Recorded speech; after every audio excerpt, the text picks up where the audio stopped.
নমস্কার, আপনি দেখছেন এবিপি আনন্দ আর আপনার সঙ্গে আমি সুমন। শুরু করছি আমাদের বিশেষ অনুষ্ঠান প্রতিপক্ষ। বিচিত্রবঙ্গের বিচিত্র রাজনীতি। বিচিত্র বলছি তার কারণ শুনে মনে হবে এও কি সম্ভব? যাদবপুরে রাতের অন্ধকারে ছাত্ররা পুলিশের মার খেল, তারও পাল্টা মিছিল হয় নাকি? কিন্তু হতে পারে আমাদের এই রাজ্যে। জঙ্গি তৎপরতা, নাশকতা, তার কোনো পাল্টা মিছিল হয়? হতে পারে, কিন্তু হলো তো। আজকে আমাদের এই রাজ্যে বর্ধমানে এই রাজ্যের শাসক দল পাল্টা মিছিল করলেন এবং বললেন যে বিরোধীরা নাকি এ রাজ্যে শান্তি বিনষ্ট করার চক্রান্ত করছেন। বিশ্বাস করুন, এই ঘটনা ঘটেছে, তার ছবি অবধি আপনাদের দেখাবো। এর পাশাপাশি কি ঘটল? এর পাশাপাশি বর্ধমান কাণ্ডে প্রমাণ লোপের চেষ্টা করেছে রাজ্য পুলিশ, এই কথা বিরোধীরা বলেছেন। এর আগে বলেছেন, বিরোধিতার স্বভাব অনুযায়ী বলেছেন, কিন্তু আজকে যারা বললেন তারা ঠিক এ রাজ্যের বিরোধী দল নয়। স্বরাষ্ট্রমন্ত্রকে রিপোর্ট গেল এবং স্বরাষ্ট্রমন্ত্রী রাজনাথ সিংহের কাছে সেই রিপোর্ট তুলে দিল স্বরাষ্ট্রমন্ত্রক যে এই বর্ধমান কাণ্ডে পুলিশ প্রমাণ লোপের চেষ্টা করেছে, তদন্ত ঠিক পথে চলেনি। এবং শোনা যাচ্ছে যে ঢাকাও নাকি জানতে চেয়েছে ভারতীয় হাইকমিশনের কাছে যে কেন এনআইএ এর তদন্তে রাজ্য সরকারের এত আপত্তি। এবং যেখান থেকে আজকের এই অনুষ্ঠান শুরু করব, এনআইএ কোন সংস্থা? সেই সংস্থা যা তৎকালীন বিরোধী নেত্রী মমতা বন্দ্যোপাধ্যায়ের অত্যন্ত প্রিয় ছিল এবং আজকের রাজ্যের মাননীয় মুখ্যমন্ত্রী যে এনআইএ তদন্ত বাধা সৃষ্টি করছেন, বারবার তার নেতারা বলছেন যে কোনোভাবে এনআইএ তদন্ত নয়। তাকে সার্টিফিকেট দিয়েছিলেন মমতা বন্দ্যোপাধ্যায় 29 আগস্ট 2009 এই এবিপি আনন্দ চ্যানেলে, বলেছিলেন যে এই অস্ত্র সংক্রান্ত ব্যাপারে NIA is the best organization. এই শব্দবন্ধ আর কারণ নয় বর্তমানে রাজ্যের মাননীয় মুখ্যমন্ত্রী। সেই দিয়ে আজকে এই অনুষ্ঠান শুরু করব, সেই প্রসঙ্গে আসবো। তার আগে আজকে যারা অতিথি আছেন, আমার একদিকে আছেন অবসরপ্রাপ্ত সেনাপ্রধান জেনারেল শঙ্কর রায়চৌধুরী, তার পাশে রয়েছেন কংগ্রেস নেতা আইনজীবী অরুণাভ ঘোষ, তার পাশে মইদুল ইসলাম অধ্যাপক। আমার অন্যদিকে আছেন বিজেপি নেতা জয়প্রকাশ মজুমদার, আছেন সিপিএম নেতা সুজন চক্রবর্তী, বিমল শঙ্কর নন্দ অধ্যাপক কিছুক্ষণের মধ্যে এই অনুষ্ঠানে এসে হাজির হবেন। এবং অবশ্যই আমরা কথা বলবো অবসরপ্রাপ্ত বিচারপতি ভগবতী প্রসাদ বন্দ্যোপাধ্যায়ের সঙ্গে। কিন্তু তার আগে আপনাদের যেটা বলছিলাম, তৎকালীন বিরোধী নেত্রী আজকের রাজ্যের মাননীয় মুখ্যমন্ত্রী এই সংগঠন, এই সংস্থা সম্পর্কে ঠিক কী বলেছিলেন। বলেছিলেন আর্মস অ্যাক্টে NIA is the best organisation. স্বয়ং মমতা বন্দ্যোপাধ্যায় বলেছিলেন 29 আগস্ট 2009। দেখুন, রাজ্যের পুলিশ দক্ষতার সাথে ওই দিনকের ঘটনায় জায়গা ভূমিকা পালন করার দরকার ছিল, পালন করেছে। বর্ধমান বিস্ফোরণ কাণ্ডের এনআইএ তদন্তের দাবিতে সরব বিরোধীরা, অথচ সেই প্রেক্ষাপটেই রাজ্য পুলিশের হয়ে জোরালো সওয়াল শাসক দলের, তাও আবার বর্ধমানে রাস্তায় নেমে মিছিল করে। যে পুলিশের বিরুদ্ধে ন্যাশনাল ইনভেস্টিগেশন এজেন্সির মতো কেন্দ্রীয় সংস্থা অসহযোগিতার অভিযোগ করছে, যার নাকের ডগায় শহরের মধ্যে বিস্ফোরকের গবেষণাগার রমরমিয়ে চলেছে, তাকেই ঢালাও সার্টিফিকেট তৃণমূল সর্বভারতীয় সাধারণ সম্পাদকের, যা প্রকারান্তরে এনআইএ তদন্তের বিরোধিতা করে সিআইডির হাতেই বিস্ফোরণ কাণ্ডের তদন্ত রেখে দেওয়ার পক্ষে সওয়াল বলে দাবি করছে বিরোধীরা। চারিদিকে মানুষ মেতে আছে পুজোতে, সেই সময় দাঁড়িয়ে পুলিশের কি কাজ করা উচিত? গুজব ছড়িয়ে এলাকাটাকে, বাতাবরণটাকে নষ্ট করা, না এলাকাটাকে নিয়ন্ত্রণ রেখে সেই এলাকার শান্তি শৃঙ্খলা বজায় রাখা? পুলিশ কি করেছে? পুলিশ কি করেছে? রাজ্যের পুলিশ দক্ষতার সাথে ওই দিনকের ঘটনায় জায়গা ভূমিকা পালন করার দরকার ছিল, পালন করেছে। কিন্তু এনআইএতে এখন অনীহা কেন? এতটা অনীহা তো কয়েক বছর আগেও ছিল না। মমতা বন্দ্যোপাধ্যায় যখন বিরোধী নেত্রী, তখন তো বৈদিক ভিলেজের মতো ঘটনাতেই এনআইএ তদন্তের দাবি করে বসেছিলেন তিনি। চ্যালেঞ্জ করে এটা আমি স্টেট গভর্নমেন্টকে বলবো যে ন্যাশনাল যেটা আমাদের এনআইএ যেটা তৈরি হয়েছে, তাদের হোম মিনিস্ট্রিকে, কেন্দ্রীয় হোম মিনিস্ট্রিকে বলে তদন্ত করো। সত্যি যদি কেউ ইনভলভ থাকে তাদের কিন্তু ব্যবস্থা নেওয়া হোক। আর্মস ফ্লোট হচ্ছে, আজকে শাক দিয়ে মাছ ঢাকবার চেষ্টা করলে হবে? এটা এনআইএ একটা তদন্ত হোক এবং তদন্ত আসল সত্য বেরিয়ে আসুক। আমরা চাই এনআইএ একটা তদন্ত হয়ে যারা আর্মস সাপ্লাই করছে, যারা আর্মসে ইনভলভ হচ্ছে, যারা মদত দিচ্ছে, আমরা চাই সত্য ঘটনা উদ্ঘাটিত হোক। যারা অস্ত্র সরবরাহ করে তাদের আমরা মনে করি দুর্নীতির বেড়ালের বাসা, এবং এদের বিরুদ্ধে আমি চাই এনআইএ তদন্ত করুক, কিছু পর যদি মনে করে সিবিআইও তদন্ত করুক, এবং আমার মনে করি যে যেহেতু এটা আর্মস অ্যাক্টে হবে, আর্মস অ্যাক্টে NIA is the best organisation. আর বিরোধী নেত্রী থাকাকালীন মমতা বন্দ্যোপাধ্যায়ের এই বক্তব্য শোনার পর এখন তাঁর উদ্দেশ্যে কটাক্ষের সুরে বিরোধীদের প্রশ্ন, শাসক হলেই কি অবস্থান পাল্টে যায়, নাকি বর্ধমান বিস্ফোরণের গভীরতা বৈদিক ভিলেজ কাণ্ডের চেয়ে কম? রাজারহাটে যখন বৈদিক ভিলেজে গুলি চলেছিল তখন এনআইএ চেয়েছিল, পশ্চিমবঙ্গে কথায় কথা যে সিবিআই চাইতো। আজকাল কি হলো? বাংলার কোনো লোক তো বলেনি যে আপনি এই যে সাকির খানরা যে মারা গেল সেই বোমা বিস্ফোরণ আপনি তার সঙ্গে জড়িত, এই কথা বলেনি। আপনি নিজে নিজে ভয় পাচ্ছেন কেন? এনআইএ যাতে আইনসম্মতভাবে এই অধিকার যা আছে সেই অধিকার প্রয়োগ না করে তার থেকে বিরত রাখা হয়েছে। রাজ্য সরকারের এনআইএ তদন্তটা আটকানোর উদ্দেশ্যটা কি? কিছু চাপা দেওয়ার। আমি বলছি কোনো জিনিস ভয় পাচ্ছেন কেন? ওরা কি চাপা দিতে চায়? जब राजाहाट में कुछ आर्म्स मिले थे तो उन्होंने तुरंत, ममता जी ने मांग करी थी सीबीआई की जांच हो या एनआईए की। आज खाली आर्म्स नहीं है, पूरी आतंकी घटना, आतंकियों के तार उन्हीं के लीडर के घर में बर्दवान में, तो वो वहां पर पर्दा डालने के लिए अपनी वेस्ट बंगाल पुलिस का इस्तेमाल करें।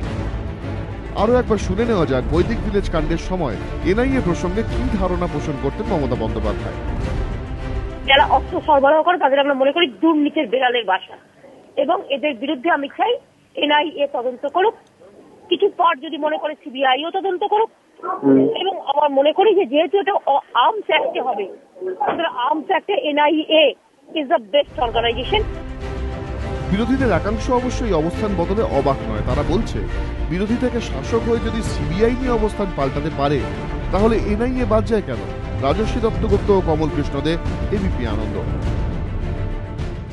আমি শুরু করব জেনারেল রায়চৌধুরীকে দিয়ে। জেনারেল রায়চৌধুরী, এক হচ্ছে যে ঘটনা আপনি দেখেছেন, এবং 2 তারিখের ঘটনা 6 দিন পেরিয়ে গেছে। এই জেহাদি মুভমেন্ট, যেটা শুধু তো এই রাজ্যের বিষয় নয়, বিভিন্ন রাষ্ট্রের বিষয়, একাধিক দেশ এটার সঙ্গে যুক্ত। এই মুহূর্তে কোন সংস্থাকে দিয়ে তদন্ত করা উচিত বলে আপনার মনে হয়? অবশ্যই এনআইএ এর জন্য তৈরি হয়েছিল। কারণ এই যে একটা ঘটনা ঘটেছে বর্ধমানের গ্রামে, এটার যোগসূত্র কিন্তু চলে যাচ্ছে পাশের রাষ্ট্রে। সেখান থেকে আই থিঙ্ক শাকিল ওই করিমপুর থেকে এসে ওখানে বসবাস করেছিল। তার ইতিকথা কি নিশ্চয়ই পশ্চিমবাংলা পুলিশ যত ভালোই হোক না কেন সেটা তদন্ত করে বার করতে পারবে না। তারপর সেখান থেকে এসে ডেরা বেঁধেছিল বর্ধমানের সে গ্রামে, সেখানে প্রচণ্ড বিস্ফোরণ ঘটল। এখন অনেক প্রশ্ন আছে, 60টা বোমা না 59টা বোমা না 57টা বোমা, এগুলো শুধু কি পশ্চিমবাংলার জন্য, না পশ্চিমবাংলায় কারখানা তৈরি করে এগুলো কোথাও রপ্তানি করা আছে? কোথায় রপ্তানি সাপ্লাই যাচ্ছিল? কোথায় যাচ্ছিল? বাংলাদেশ যাচ্ছিল জামাতুল মুজাহিদিনের কাছে, না ভারতেরই অভ্যন্তরে নকশালদের কাছে যাচ্ছিল? কোথায় যাচ্ছিল এটা? এবং এই বিপুল মানে 58টা আইইডি, 55টা হ্যান্ড গ্রেনেড, এরা করবেটা কি? এরা একটা রাজ্যে এতগুলো বোধহয় ছোড়াও যায় না। কোথায় যাচ্ছিল এগুলো? This is the bomb making factory. একদম কাদের বম্ব মেকিং ফ্যাক্টরি? সেটা আমি Kolkata police, Bengal police excellent, এরা তো এদের নাগালের বাইরে। সুতরাং তার জন্য এনআইএ কে ডাকতেই হবে, কারণ এটা একটা জাতীয় নিরাপত্তার প্রশ্ন এবং এটাতে কোনো রকম আফসোস করার সময় নেই।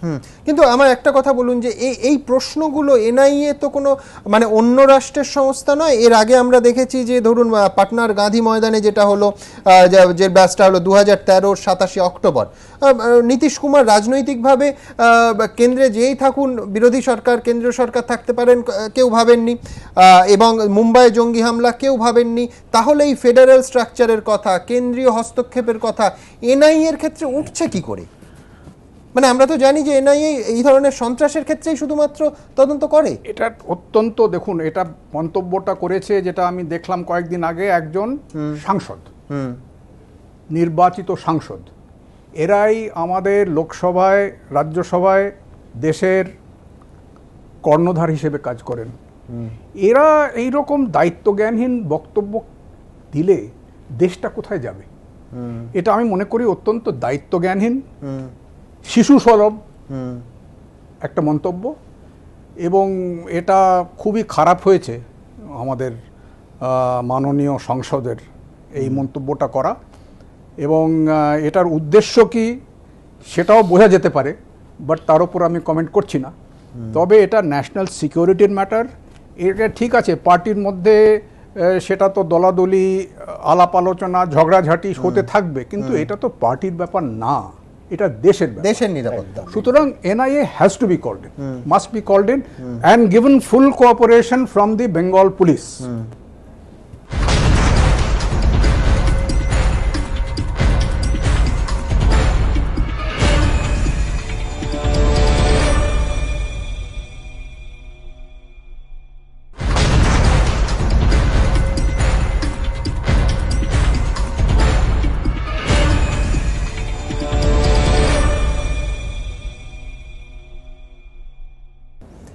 আমার পরের প্রশ্ন আপনার কাছে, যে আপনার কাছেই এর আগে শুনেছি যে কোন সময় তদন্ত শুরু হচ্ছে সেটা খুব বড় ফ্যাক্টর, বিশেষ করে এই জেহাদি গ্রুপগুলো যেখানে আমরা জানি যে ধরুন স্বামী মারা গেছে, সেইখানে সে তথ্য প্রমাণ ওই ঘরের মধ্যে নষ্ট করছে, কাগজপত্র, মোবাইল সিম পুড়িয়ে ফেলছে, মানে এতটাই স্ট্রং নার্ভের একজন বা দুজন মহিলা। তো সেখানে এই ধরুন যারা পুলিশের নাগালের বাইরে, যারা এখন বাড়ি তালাবন্ধ করে পালিয়ে গেছে, জেহাদি আন্দোলনের এই অন্য সাথীরা, তারা কতটা প্রমাণ নষ্ট করতে পারে? কারণ 2 তারিখের ঘটনা ইতিমধ্যেই 6 দিন পেরিয়ে গেছে। প্রথম রেসপন্ডার অবশ্যই পুলিশ, লোকাল পুলিশ, এবং লোকাল পুলিশের এটা হচ্ছে দায়িত্ব যে প্রথম রেসপন্ডার এই সমস্ত যে ওখানে যে এই সমস্ত কারবার চলছে, এটা লোকাল পুলিশের জানা ছিল না কেন? আমি সেইটাই জানতে চাই। কারণ এটা বিশেষ করে যারা পুলিশে কাজ করেন, আমরা সবাই দেখেছি অন্য জায়গায়, আসল পুলিশের ভিত্তি হচ্ছে থানা। যতক্ষণ না থানার পুলিশ ওর এলাকার অলিতে গলিতে কোন বাড়িতে কি রান্না হচ্ছে এই খবর না রাখে, ততদিন এই সমস্ত চলতে থাকবে। সুতরাং আমি বেসিক্যালি এটা বলি, it is a default on the part of the local police. সেটাকে এখন স্তর বাড়িয়ে বাড়িয়ে ডিস্ট্রিক্ট লেভেল, স্টেট লেভেল ওঠানো যায়, কিন্তু এটা বেসিক্যালি ফ্লড পুলিশ ওয়ার্ক। এবং আমি মনে করি এই গাফিলতিটা যতক্ষণ না আমাদের পুলিশ সিস্টেম ঠিক হচ্ছে ততক্ষণ, কারণ আমাদের পুলিশে আমি এটাও বলবো, যেটা ওই বলা হয়েছিল, এই লোকই কিন্তু সেন্টারে যায়, চমৎকার কাজ করে। NIA-তে বেঙ্গল পুলিশের নিশ্চয়ই লোক আছে, চমৎকার কাজ করে, ওখানে কাজ করার ছাড় পায় বলে করে, এখানে সেই ছাড়টা নেই। সুতরাং এই জন্যেই যে এখানে নানা রকম অঘটন ঘটছে, তার জন্য দায়ী এই পুরো অ্যাডমিনিস্ট্রেটিভ অ্যারেঞ্জমেন্ট এখানকার। সেইটা না শোধরালে এটা চলতে থাকবে।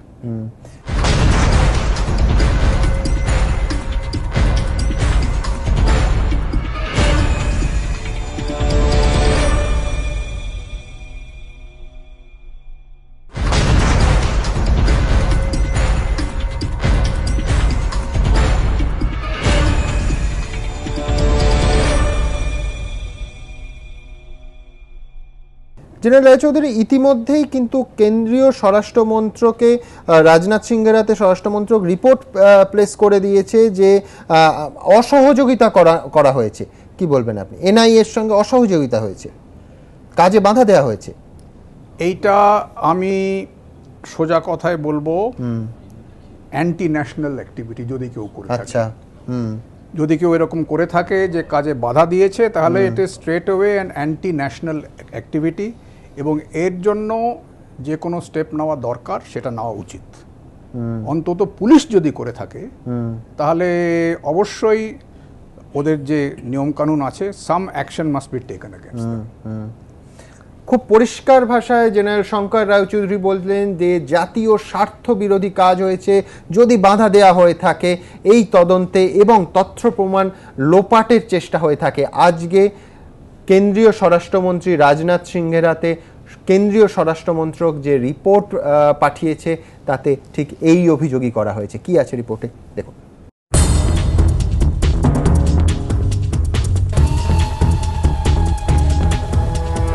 বর্ধমান বিস্ফোরণ কাণ্ডের তদন্তে রাজ্য পুলিশের বিরুদ্ধে অসহযোগিতার অভিযোগ আগেই করেছে এনআইএ।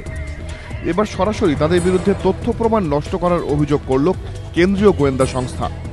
সূত্রের খবর, রাজনাথ সিংহকে দেওয়া কেন্দ্রীয় স্বরাষ্ট্র মন্ত্রকের পূর্ণাঙ্গ রিপোর্ট অনুযায়ী এনআইএর দাবি, তারা যখন ঘটনাস্থলে পৌঁছয় তখন দ্রুত গতিতে প্রমাণ নষ্ট করছিল স্থানীয় পুলিশ। স্থানীয় সূত্রে জানা যায়, ততক্ষণে ঘটনাস্থল থেকে বিপুল পরিমাণ বিস্ফোরক নিয়ে গিয়ে দামোদরের চরে তা ফাটিয়ে ফেলা হয়েছে। পুলিশের আশঙ্কা ছিল ওই বিস্ফোরক থেকে বিস্ফোরণ হয়ে যেতে পারে, অথচ ওই বিস্ফোরক নিষ্ক্রিয় করে অতি সহজেই তা প্রমাণ হিসেবে সংগ্রহ করা যেত। এর জন্য সংশ্লিষ্ট তদন্তকারীদের বিরুদ্ধে আইনি ব্যবস্থা নেওয়া সম্ভব বলেও জানিয়েছে কেন্দ্রীয় গোয়েন্দা সংস্থা। রিপোর্ট অনুযায়ী এনআইএর আরও দাবি, কয়েকজন সন্দেহভাজনকে জেরা করে জানা গিয়েছে ঘটনাস্থলে সাক্ষ্য প্রমাণ নষ্টের জন্য অভিযুক্তদের সাহায্য করা হয়েছিল। এখানেই শেষ নয়, স্বরাষ্ট্র মন্ত্রকের রিপোর্টে এরপর যা বলা হয়েছে তা আরও মারাত্মক।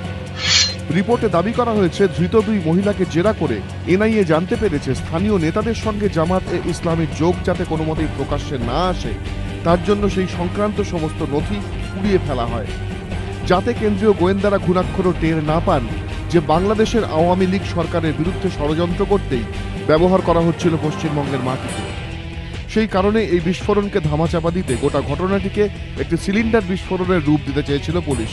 বিস্ফোরণ ঘটানো হয়েছিল সমস্ত আইইডির। সূত্রের খবর, কেন্দ্রীয় গোয়েন্দা সংস্থার তরফে আরও বলা হয়েছে, অভিযুক্তদের মুখ না খোলার জন্য বিশেষ প্রশিক্ষণও দেওয়া হয়েছে। বর্ধমান কাণ্ডে রাজ্য সরকারের এনআইএ তদন্তের অনুমতি না দেওয়া নিয়েও প্রশ্ন তোলা হয়েছে রিপোর্টে।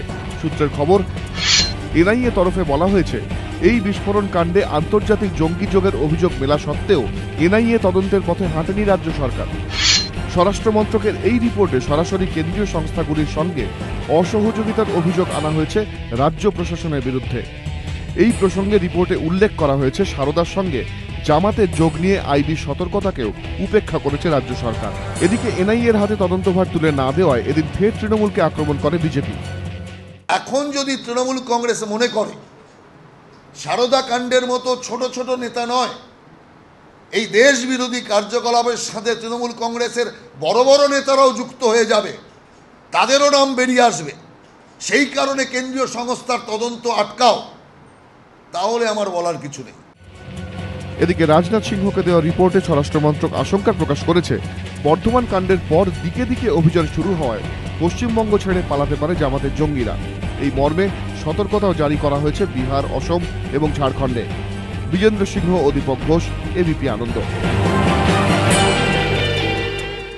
অবসরপ্রাপ্ত বিচারপতি ভগবতী প্রসাদ বন্দ্যোপাধ্যায় আমাদের সঙ্গে এই আলোচনায় যোগ দিয়েছেন।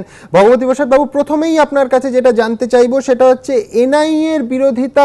এনআইএ তো অন্তত সিবিআইও নয়, একটা জঙ্গি নাশকতার ঘটনা ঘটলে খুব স্বাভাবিকভাবে সেটা উড়িষ্যায় হতে পারে, সেটা মহারাষ্ট্রে হতে পারে, খুব স্বাভাবিকভাবে এনআইএ তদন্ত শুরু করে। এনআইএ কে কেন এতটা বিরোধিতার সম্মুখীন হতে হচ্ছে? এমনকি আজকে রিপোর্টের সেই ইনপুটও আছে যে রিপোর্ট আজ স্বরাষ্ট্রমন্ত্রক জমা দিয়েছে স্বরাষ্ট্রমন্ত্রীর হাতে, যে অসহযোগিতা শুধু নয়, তথ্য প্রমাণ লোপাটের অবধি চেষ্টা করা হয়েছে পুলিশের তরফ থেকে। কি বলবেন আপনি, কেন? আমি এখানে আমাদের জেনারেল চৌধুরী যেটা বললেন সেটা পূর্ণ সমর্থন জানি। তার সঙ্গে একটা কথা অ্যাড করি, যে এনআইএর সঙ্গে অসহযোগিতা না করলে বা তথ্য প্রমাণ যদি লোপাট করে, তাহলে এই সমস্ত পুলিশ অফিসাররা যারা দায়ী তাদের বিরুদ্ধে এফআইআর করা উচিত এবং আইনত তাদের দণ্ড দেওয়া উচিত। কারণ এরাও দেশদ্রোহিতার কাজ করছে, যে একদল লোক দেশদ্রোহী এসেছে, তাদের প্রোটেকশন দিচ্ছে, তাদের সুবিধে করে দিচ্ছে আমাদের পুলিশ এবং প্রশাসন। তাতে করে প্রমাণিত হচ্ছে যে আমাদের ভারতবর্ষের কোথায়, পশ্চিমবাংলার কোথায় কোথায় ওরা যে ঘাঁটি গেড়েছে তার কোনো হিসেব নেই। We are not safe. এবং 2 নম্বর হচ্ছে যারা, এবং এটা it's a war against India, not Bengal. শুধু পশ্চিমবাংলা না, এটা ওয়ার এগেনস্ট ইন্ডিয়া করছে। এবং 2 নম্বর হচ্ছে, আমি আমাদের পুলিশ এবং প্রশাসনকে দোষী করব যে তারা পশ্চিমবাংলার মাটিকে অপবিত্র করেছে এবং আমাদের সমস্ত আমাদের জাতকে এটা একটা কাঠগড়া দাঁড়া করছে। মনে রাখতে হবে দেশটা কারোর বাবার না, আমার না, ওর না, এটা আমাদের ইতিহাস আমাদের ক্ষমা করবে না যদি আমরা যথাযোগ্য ব্যবস্থা না নিই। এবং এই আরেকটা কথা বলি, লাঠি গ্রিন পুলিশ দিয়ে যুদ্ধ করা যায় না, যুদ্ধ করার জন্য দরকার soldier. NIA is competent and trend for the purpose, এই কাজের জন্য তারা বিশেষজ্ঞ। তাদের কাজটা আমাদের স্টেট পুলিশ কখনো করতে পারবে না, পারেনি, এবং এটা হচ্ছে একটা হাস্যস্কর ব্যাপার। ভগবতী বাবু, আমি আইনের কথা আছে, আপনি বললেন যে এফআইআর করা উচিত, এফআইআর করা যায়, কিন্তু ল অ্যান্ড অর্ডার তো স্টেট সাবজেক্ট, তা মানে পুলিশের বিরুদ্ধে এফআইআর কিভাবে করা যায়? অভিযোগ তো পুলিশের বিরুদ্ধে। অ্যান্টি ন্যাশনাল অ্যাক্টিভিটি, এটা অ্যান্টি ন্যাশনাল অ্যাক্টিভিটি। দেশকে যারা ধ্বংসের পথে নিয়ে যাচ্ছে, দে আর ক্রিমিনালস, এবং তারাও দেশদ্রোহী।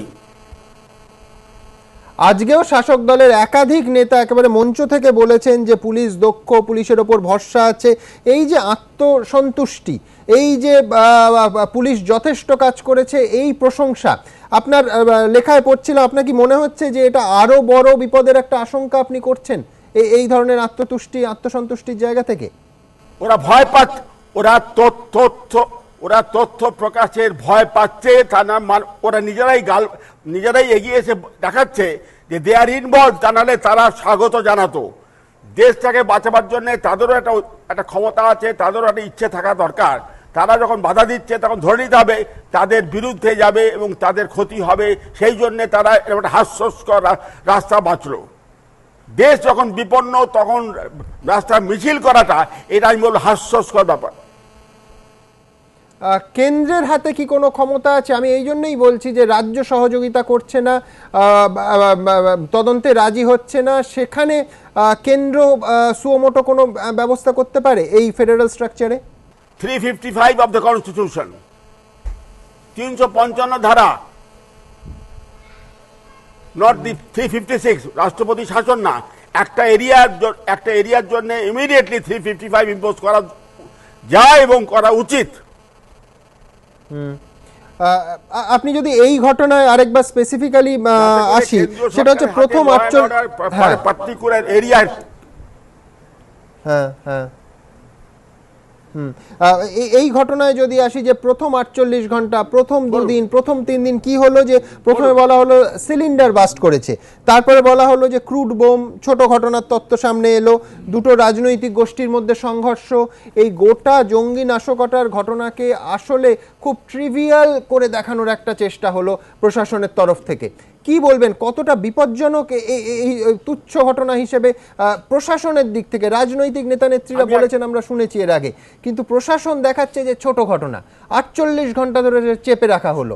কতটা বিপজ্জনক এই প্রবণতা? আচ্ছা, প্রশাসন এই জিনিসটা খুব ক্যাজুয়ালি নিয়েছে এবং মোটিভেটেড ওয়েতে নিয়েছে। কারণ হচ্ছে, আমি বলছি যে আপনার ওই বাড়িতে দোতলা অবধি মানে দেওয়াল দিয়েছে, যেটা লাদেন করেছিল পাকিস্তানে। লাদেনের থিওরি ফলো করেছে। পুলিশরা কি চোখে দেখতে পায় না যে একটা বাড়ি একতলা ভাড়াটে সে দোতলা 3তলা অবধি পাঁচিল দিয়ে ঘিরে রাখছে? তার মানে দে ওয়ান্ট টু হাইড দেয়ার মিসডিডস। সেটা পুলিশের চোখের সামনে হয়েছে এবং ঘটনাস্থল থেকে সিআইডি অফিস মাত্র 1 কিলোমিটার দূর। তারা কি অফিসে বসে তামাক খাচ্ছিল? তাদের ডিউটি ছিল না খোঁজ নেওয়া যে এত বড় বাড়িগুলো এরমভাবে পাঁচিল দিয়ে ঢাকা থাকছে এবং কোনো খোঁজ খবর কিছু নেই? আমি এই প্রসঙ্গে আমি বলবো, যখন পাকিস্তানের সঙ্গে ভারতবর্ষের যুদ্ধ হয়, জেনারেল চৌধুরী বলতে পারবেন, তখন দেখেছি ক্যালকাটা পুলিশের মানে আমাদের মানে যারা ডিটেকটিভ ডিপার্টমেন্ট এবং আমাদের আমাদের যে ইন্টেলিজেন্স ডিপার্টমেন্টের অফিসাররা ছেঁড়া জামা পরে, ছেঁড়া জুতো পরে ঘুরছে টু কালেক্ট ইনফরমেশন, ওদের এজেন্টের কাছে কালেক্ট ইনফরমেশন করছে। আর এরা দেখুন অফিসে বসে বাবু হয়ে মানে চপ কাটলেট খাচ্ছে। এরা অযোগ্য। একটা কথা হচ্ছে, এই গ্রিন পুলিশকে দিয়ে লাঠি দিয়ে যুদ্ধ করা যায় না। লাঠির জন্য দরকার বন্দুক, দরকার কামান। সেই জন্য এনআইএ না এলে আমাদের পশ্চিমবাংলার অস্তিত্ব লোপ পাবে এবং আগামী বিজয় আপনাকে শুভেচ্ছা জানাতে পারবো না।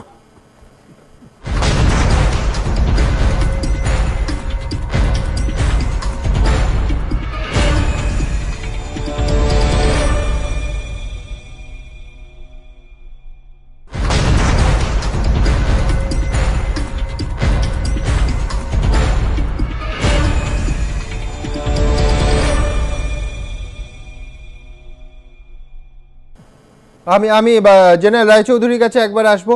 ইন্টেলিজেন্স ফেলিয়ার কতটা এক্ষেত্রে, কতটা আমি খানিকক্ষণের মধ্যে দর্শকদের দেখাবো যে কতবার নানা কেন্দ্রীয় সংস্থা এবং কেন্দ্রীয় সরকারের তরফ থেকে সতর্ক করা হয়েছে রাজ্য প্রশাসনকে। ইন্টেলিজেন্স ফেলিয়ারের দিক থেকে কিভাবে দেখছেন? এটা অবশ্যই ইন্টেলিজেন্স ফেলিয়ার, খবর না থাকলে ইন্টেলিজেন্স ফেলিয়ার। আচ্ছা ঠিক আছে, খবরটাও একটু দেখতে হবে। একটা জেনারেল খবর হতে পারে কি কালকে এখানে কিছু গোলমাল হবে, সেটা তো সবাই বলতে পারে। কোথায়, কোন সময়, কোন ঘড়িতে কে করবে, এইটা হচ্ছে ইন্টেলিজেন্স, এবং সেইটা জোগাড় করা হচ্ছে, যেটা আমি বললাম, থানার কাজ। আর থানা যতক্ষণ ঠিক করে কাজ না করে, তাকে যদি পুলিশকে সেভাবে কাজ করার ছাড় না দেওয়া হয়, তাকে যদি সেইভাবে সাপোর্ট না করা হয়, সেই থানার লোক, কারণ থানার লোককে পাড়ার লোক চেনে, ইন্টেলিজেন্স আসে পাড়ার লোক থেকে। পাড়ার লোকের সঙ্গে যদি থানার যোগাযোগ না থাকে, কিংবা পাড়ার লোকের সঙ্গে যদি থানার ঠিক সেরকম মানে কন্ট্যাক্ট না থাকে, তাহলে ইন্টেলিজেন্স ফেলিয়ার হবে। বড় বড় খবর তো আছে কি কালকে অমুক এলাকায় গোলমাল হবে, সেটা সবাই বলতে পারে। কে কোথায় কটার সময় কে করবে, এইটা হচ্ছে ইন্টেলিজেন্স। এইটা আমি মনে করি কলকাতা পুলিশ এককালে বিখ্যাত ছিল। আমাদের ডিটেকটিভ ডিপার্টমেন্ট, আমাদের স্পেশাল ব্রাঞ্চ, আমাদের সিআইডি জগৎ বিখ্যাত ছিল। সেই স্ট্যান্ডার্ডের মধ্যে ফিরে যেতে হবে যদি আমরা পারি, করা উচিত।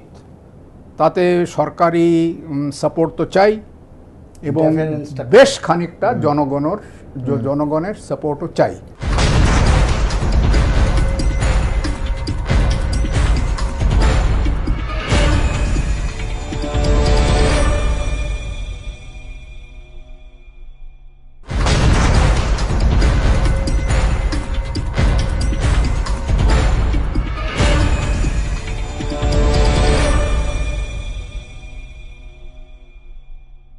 যদি কোথাও কি মনে হচ্ছে যে রাজনৈতিক স্বার্থ দেখার দায়িত্বটাও পুলিশের ঘাড়ে, প্রশাসনের ঘাড়ে, অফিসারদের ঘাড়ে চাপিয়ে দেওয়া হচ্ছে, যে if it is against the interest of the ruling party, please don't proceed? দেখুন, এই প্রবণতাটা আমাদের, টু বি ভেরি ফেয়ার, শুধু আজকের না, এটা পরপর ক্রমাগত হয়ে আসছে নানা প্রশাসনের নিচে। সুতরাং এই সমস্যাটা আছে, এবং এটাও ঠিক যে শুধু পশ্চিমবাংলায় নয়, সব স্টেটেই আছে। তবে দুঃখের বিষয়, অবশ্যই দুঃখের বিষয়, কারণ এই যে একটা প্রবণতা এসে গেছে, এতে জাতীয় অভ্যন্তরীণ সুরক্ষা অত্যন্ত মানে এর ওপর মানে lot of pressure is coming on, এবং সেইটা করতে হলে আমাদের পুলিশকে ঠিকভাবে কাজ করতে দিতেই হবে, প্রশিক্ষণ দিতে হবে। যতক্ষণ না পুলিশ ইন্টেলিজেন্স নেটওয়ার্ক ভালো করে এস্টাবলিশ না করতে পারে। আমি এটাও জানি যে আমাদের পুলিশের কলকাতার মধ্যে পশ্চিমবাংলায় ইন্টেলিজেন্স নেটওয়ার্ক আছে, কাজ করছে না, কারণ পুলিশের সঙ্গে সহযোগিতা করতে ভয় পায় অনেক সময় পার্টি ভিত্তিক কারণে। সেই একটা আছে, এখন আমাদের সেটা দেখতে হবে, কারণ এটাতে শুধু দেশ না, আমাদের প্রদেশ এবং পুরো কমিউনিটির সিকিউরিটি এট স্টেক, এবং আমাদের রাষ্ট্রের ভবিষ্যৎ, রাষ্ট্রের ভালো থাকা খারাপ থাকা এর সঙ্গে যুক্ত। ভগবতী বাবু, এই পর্যায়ে আপনার কাছে আমার শেষ প্রশ্ন, যে পুলিশ প্রশাসন কোথাও কি দলের স্বার্থ, শাসক দলের স্বার্থ, সরকারের রাজনৈতিক স্বার্থ দেখতে গিয়ে ইন্টেলিজেন্স ফেলিয়ারের দিকে মুখোমুখি হচ্ছে? সেটা তথ্যের দিক থেকে কিছুটা ইচ্ছাকৃত, কিছুটা অনিচ্ছাকৃত, কোথায় সমস্যাটা? সেই দলতন্ত্র? আমি বলবো 100 ভাগ। কারণ হচ্ছে, আমি একটা উদাহরণ দিচ্ছি, আমার একটা ভোটার আইডি কার্ড হারিয়ে গেলে কিরকম ঝামেলা পাকায় পুলিশ এবং প্রশাসন, অবর্ণনীয়। এরা কিন্তু 2-3টে করে ভোটার আইডি কার্ড পাচ্ছে, কিভাবে প্রশাসনের লোক সাহায্য না করলে? এই প্রশ্নের জবাব ওরা দিতে পারবে না। ওদের সঙ্গে প্রশাসনের হ্যান্ড ইন গ্লাভস আছে, ছিল, তাই জন্যে ওরা এগুলো করতে পেরেছে। 2 নম্বর হচ্ছে, গাড়ির লাইসেন্স করছে, এ করছে, তা করছে, সেটা প্রশাসনের সাহায্য ছাড়া হয় না। আমি নিজে ভুক্তভোগী, ভোটার আইডি কার্ড হারালে কি রকম হেনস্থা হতে হয়। আমার মতন একজন লোক হাইকোর্টে সিটিং জাজ আছে ক্যালকাটা হাইকোর্ট, তাও উই আর নট স্পেয়ার। কিন্তু ওরা যখন পেয়ে যাচ্ছে, তার মানে ওদের সঙ্গে একটা যোগসূত্র রয়েছে, তা না হলে ওরা এত সহজে এত কাজ করতে পারতো না। আর একটা কথা বলি, আমি কথা বলছি যেটা অনেকের নজরে আসেনি। এরা টেলিফোন করছে দুবাইতে, কল লিস্ট থেকে দেখা যাচ্ছে দুবাইতে কে থাকে, দাউদ ইব্রাহিম, এরা তালিবান যেটা ওয়ার্ল্ড ট্রেড সেন্টার ভেঙে দিল তার ভিডিও দেখাচ্ছে। তার মানে কি? To inspire them to break down Howrah station, Nabanna and other things. এইটাই প্রচ্ছন্নভাবে কেন ছবি দেখাবার জন্য তো পাঠাচ্ছে না, উইথ এ ডিরেকশন যে ফলো দিস পাথ। তার মানে আমি আশঙ্কা করছি হাওড়া যে কোনো ভাবে হয়তো একটা এরোপ্লেন হাইজ্যাক করে নিয়ে এসে হাওড়া ব্রিজ ফাটিয়ে দিল, নবান্ন ফাটিয়ে দিল, কলকাতার একটা মাল্টি স্টোরের বিল্ডিং ফাটিয়ে দিল। এগুলো এখন মাথায় রাখতে হবে আমাদের, কারণ আমরা এখন বিপন্ন এবং আমরা আমাদের বিরুদ্ধে একটা যুদ্ধ ঘোষণা করেছে। দে আর ওয়ার ক্রিমিনালসের সঙ্গে কোন রকম সমঝোতা করতে যাওয়া মানেই আমি নিজেকে আইডেন্টিফাই করে দেব। আপনাকে অনেক ধন্যবাদ। আমরা দ্রুত আসুন একবার দেখে নিই যে রাজ্য পুলিশ একাধিকবার কেন্দ্রীয় সংস্থা, কেন্দ্রীয় সরকার এবং নানা তার অধীনস্থ সংস্থা দ্বারা সতর্কিত হয়েছিল, কিন্তু সেই সতর্কে কান কি রাখা হয়েছে? রাখলে এই ঘটনা কি ঘটতো অষ্টমীর দিন? দেখব।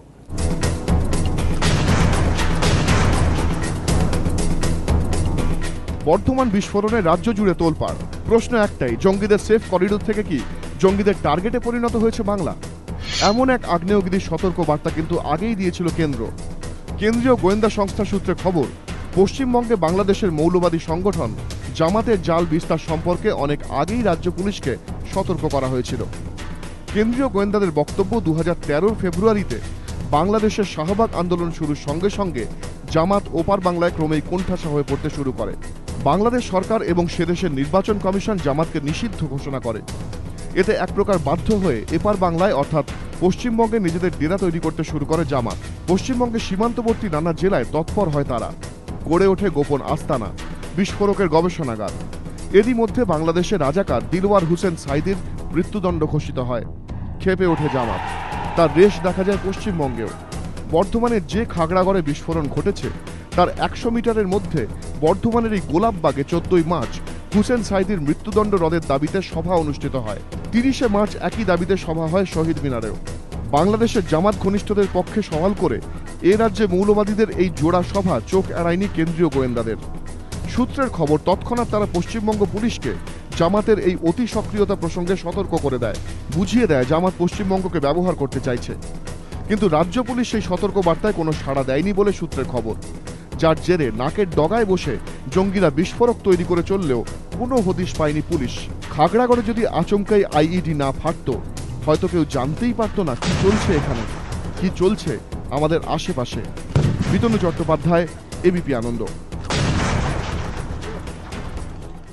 জয়প্রকাশ বাবু, এনআইএতে কেন আপত্তি? যে আজকের মাননীয় মুখ্যমন্ত্রী বিরোধী নেত্রী থাকাকালীন এই ভাষায় বলছেন যে ইজ দ্য বেস্ট অর্গানাইজেশন, তার ক্ষেত্রে এত আপত্তি? এ তো সিবিআইও নয় যে সুপ্রিম কোর্ট বলেছে যে তোদাবাকি। না, আর একটা কথা আমি বলে দিই, কারণ আমাদের এই বর্ধমানের ব্লাস্ট নিয়ে কথা বলতে গেলে 3 বয়ের কথা বলতে হয়। ওই ওব্রায়ান প্রথম, ব্রায়ান বাবু বললেন যে এনআইএ মানে হচ্ছে ফেডারেলিজমের এগেনস্টে, যেটা জেনারেল বলছিলেন। আপনিও বললেন, মমতা দেবী বলেছেন যে এনআইএর মতন হয় না আগে। কিন্তু সবথেকে বড় কথা, এনআইএ যখন এখানে আইন হিসেবে আসলো 2008 সালের ডিসেম্বর মাসে, তখন হোম ডিপার্টমেন্ট এনেছিল, চিদম্বরম ছিলেন হোম মিনিস্টার। সেই সময় স্ট্যান্ডিং কমিটিতে কে ছিলেন?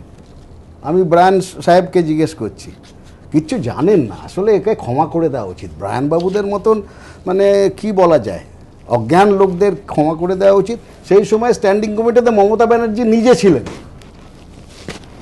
একবার দেখবেন তো যে 2007-এ যে স্ট্যান্ডিং কমিটি হোম ডিপার্টমেন্টের তৈরি হয়েছিল তাতে মমতা ব্যানার্জি ছিলেন কিনা, আমার কাছে কাগজ আছে ওখানটাতে।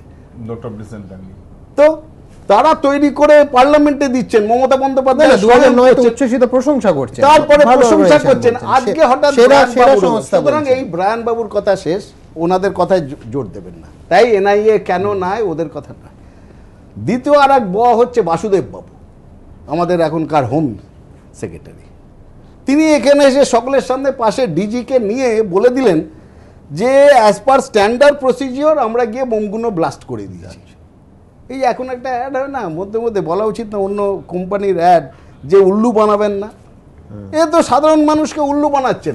এক্ষুনি যেটা আমাদের মানে রিটায়ার্ড জাস্টিস বললেন যে পুলিশদের বিরুদ্ধেও এর জন্য এফআইআর করা উচিত। প্রথম তো নাম থাকা উচিত বাসুদেব বাবুর, প্রথম নাম থাকা উচিত।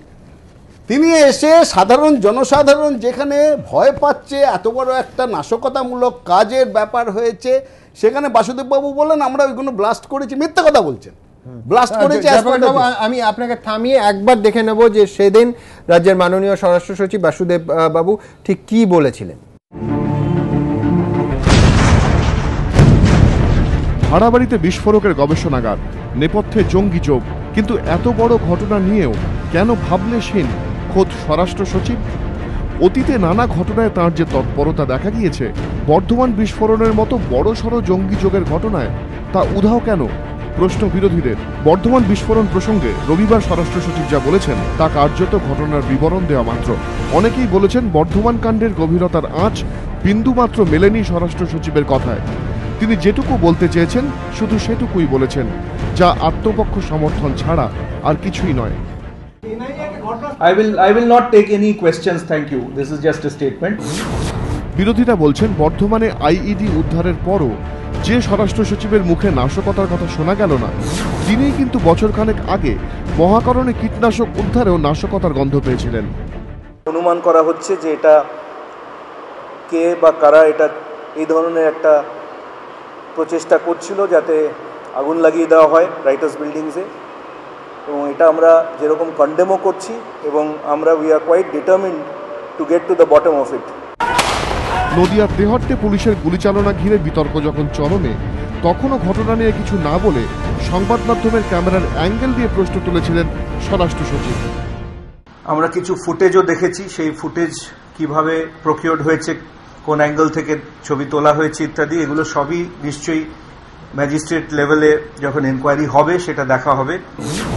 বিরোধীদের প্রশ্ন, কীটনাশক থেকে সংবাদ মাধ্যমের ক্যামেরা অ্যাঙ্গেল নিয়ে সংশয় প্রকাশে যিনি এত তৎপর, বিস্ফোরণ ও আইইডি উদ্ধারে তিনি ভাবলেশহীন কেন? নাকি রাজ্য গোয়েন্দা দপ্তরের বিরুদ্ধে ব্যর্থতার অভিযোগ ওঠার জন্যই স্বরাষ্ট্র সচিবের ভূমিকা বদল? এবিপি আনন্দ।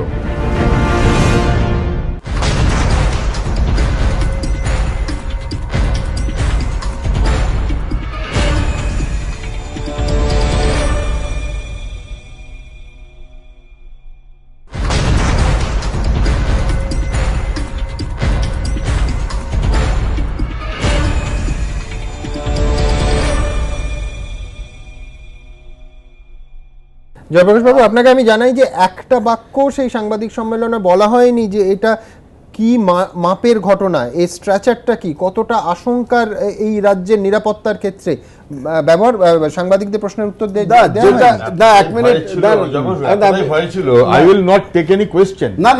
আমার কথা এখন এ রাজ্যের শাসক দল এবং সরকারি আধিকারিকদের যে তারা এসে বাণী বিতরণ করে যাবে এবং সমস্ত সাংবাদিকদের যেটা বলছি, সাংবাদিক সম্মেলন মানেটাই ওনারা তাই করেছেন, সেটা অমিশন।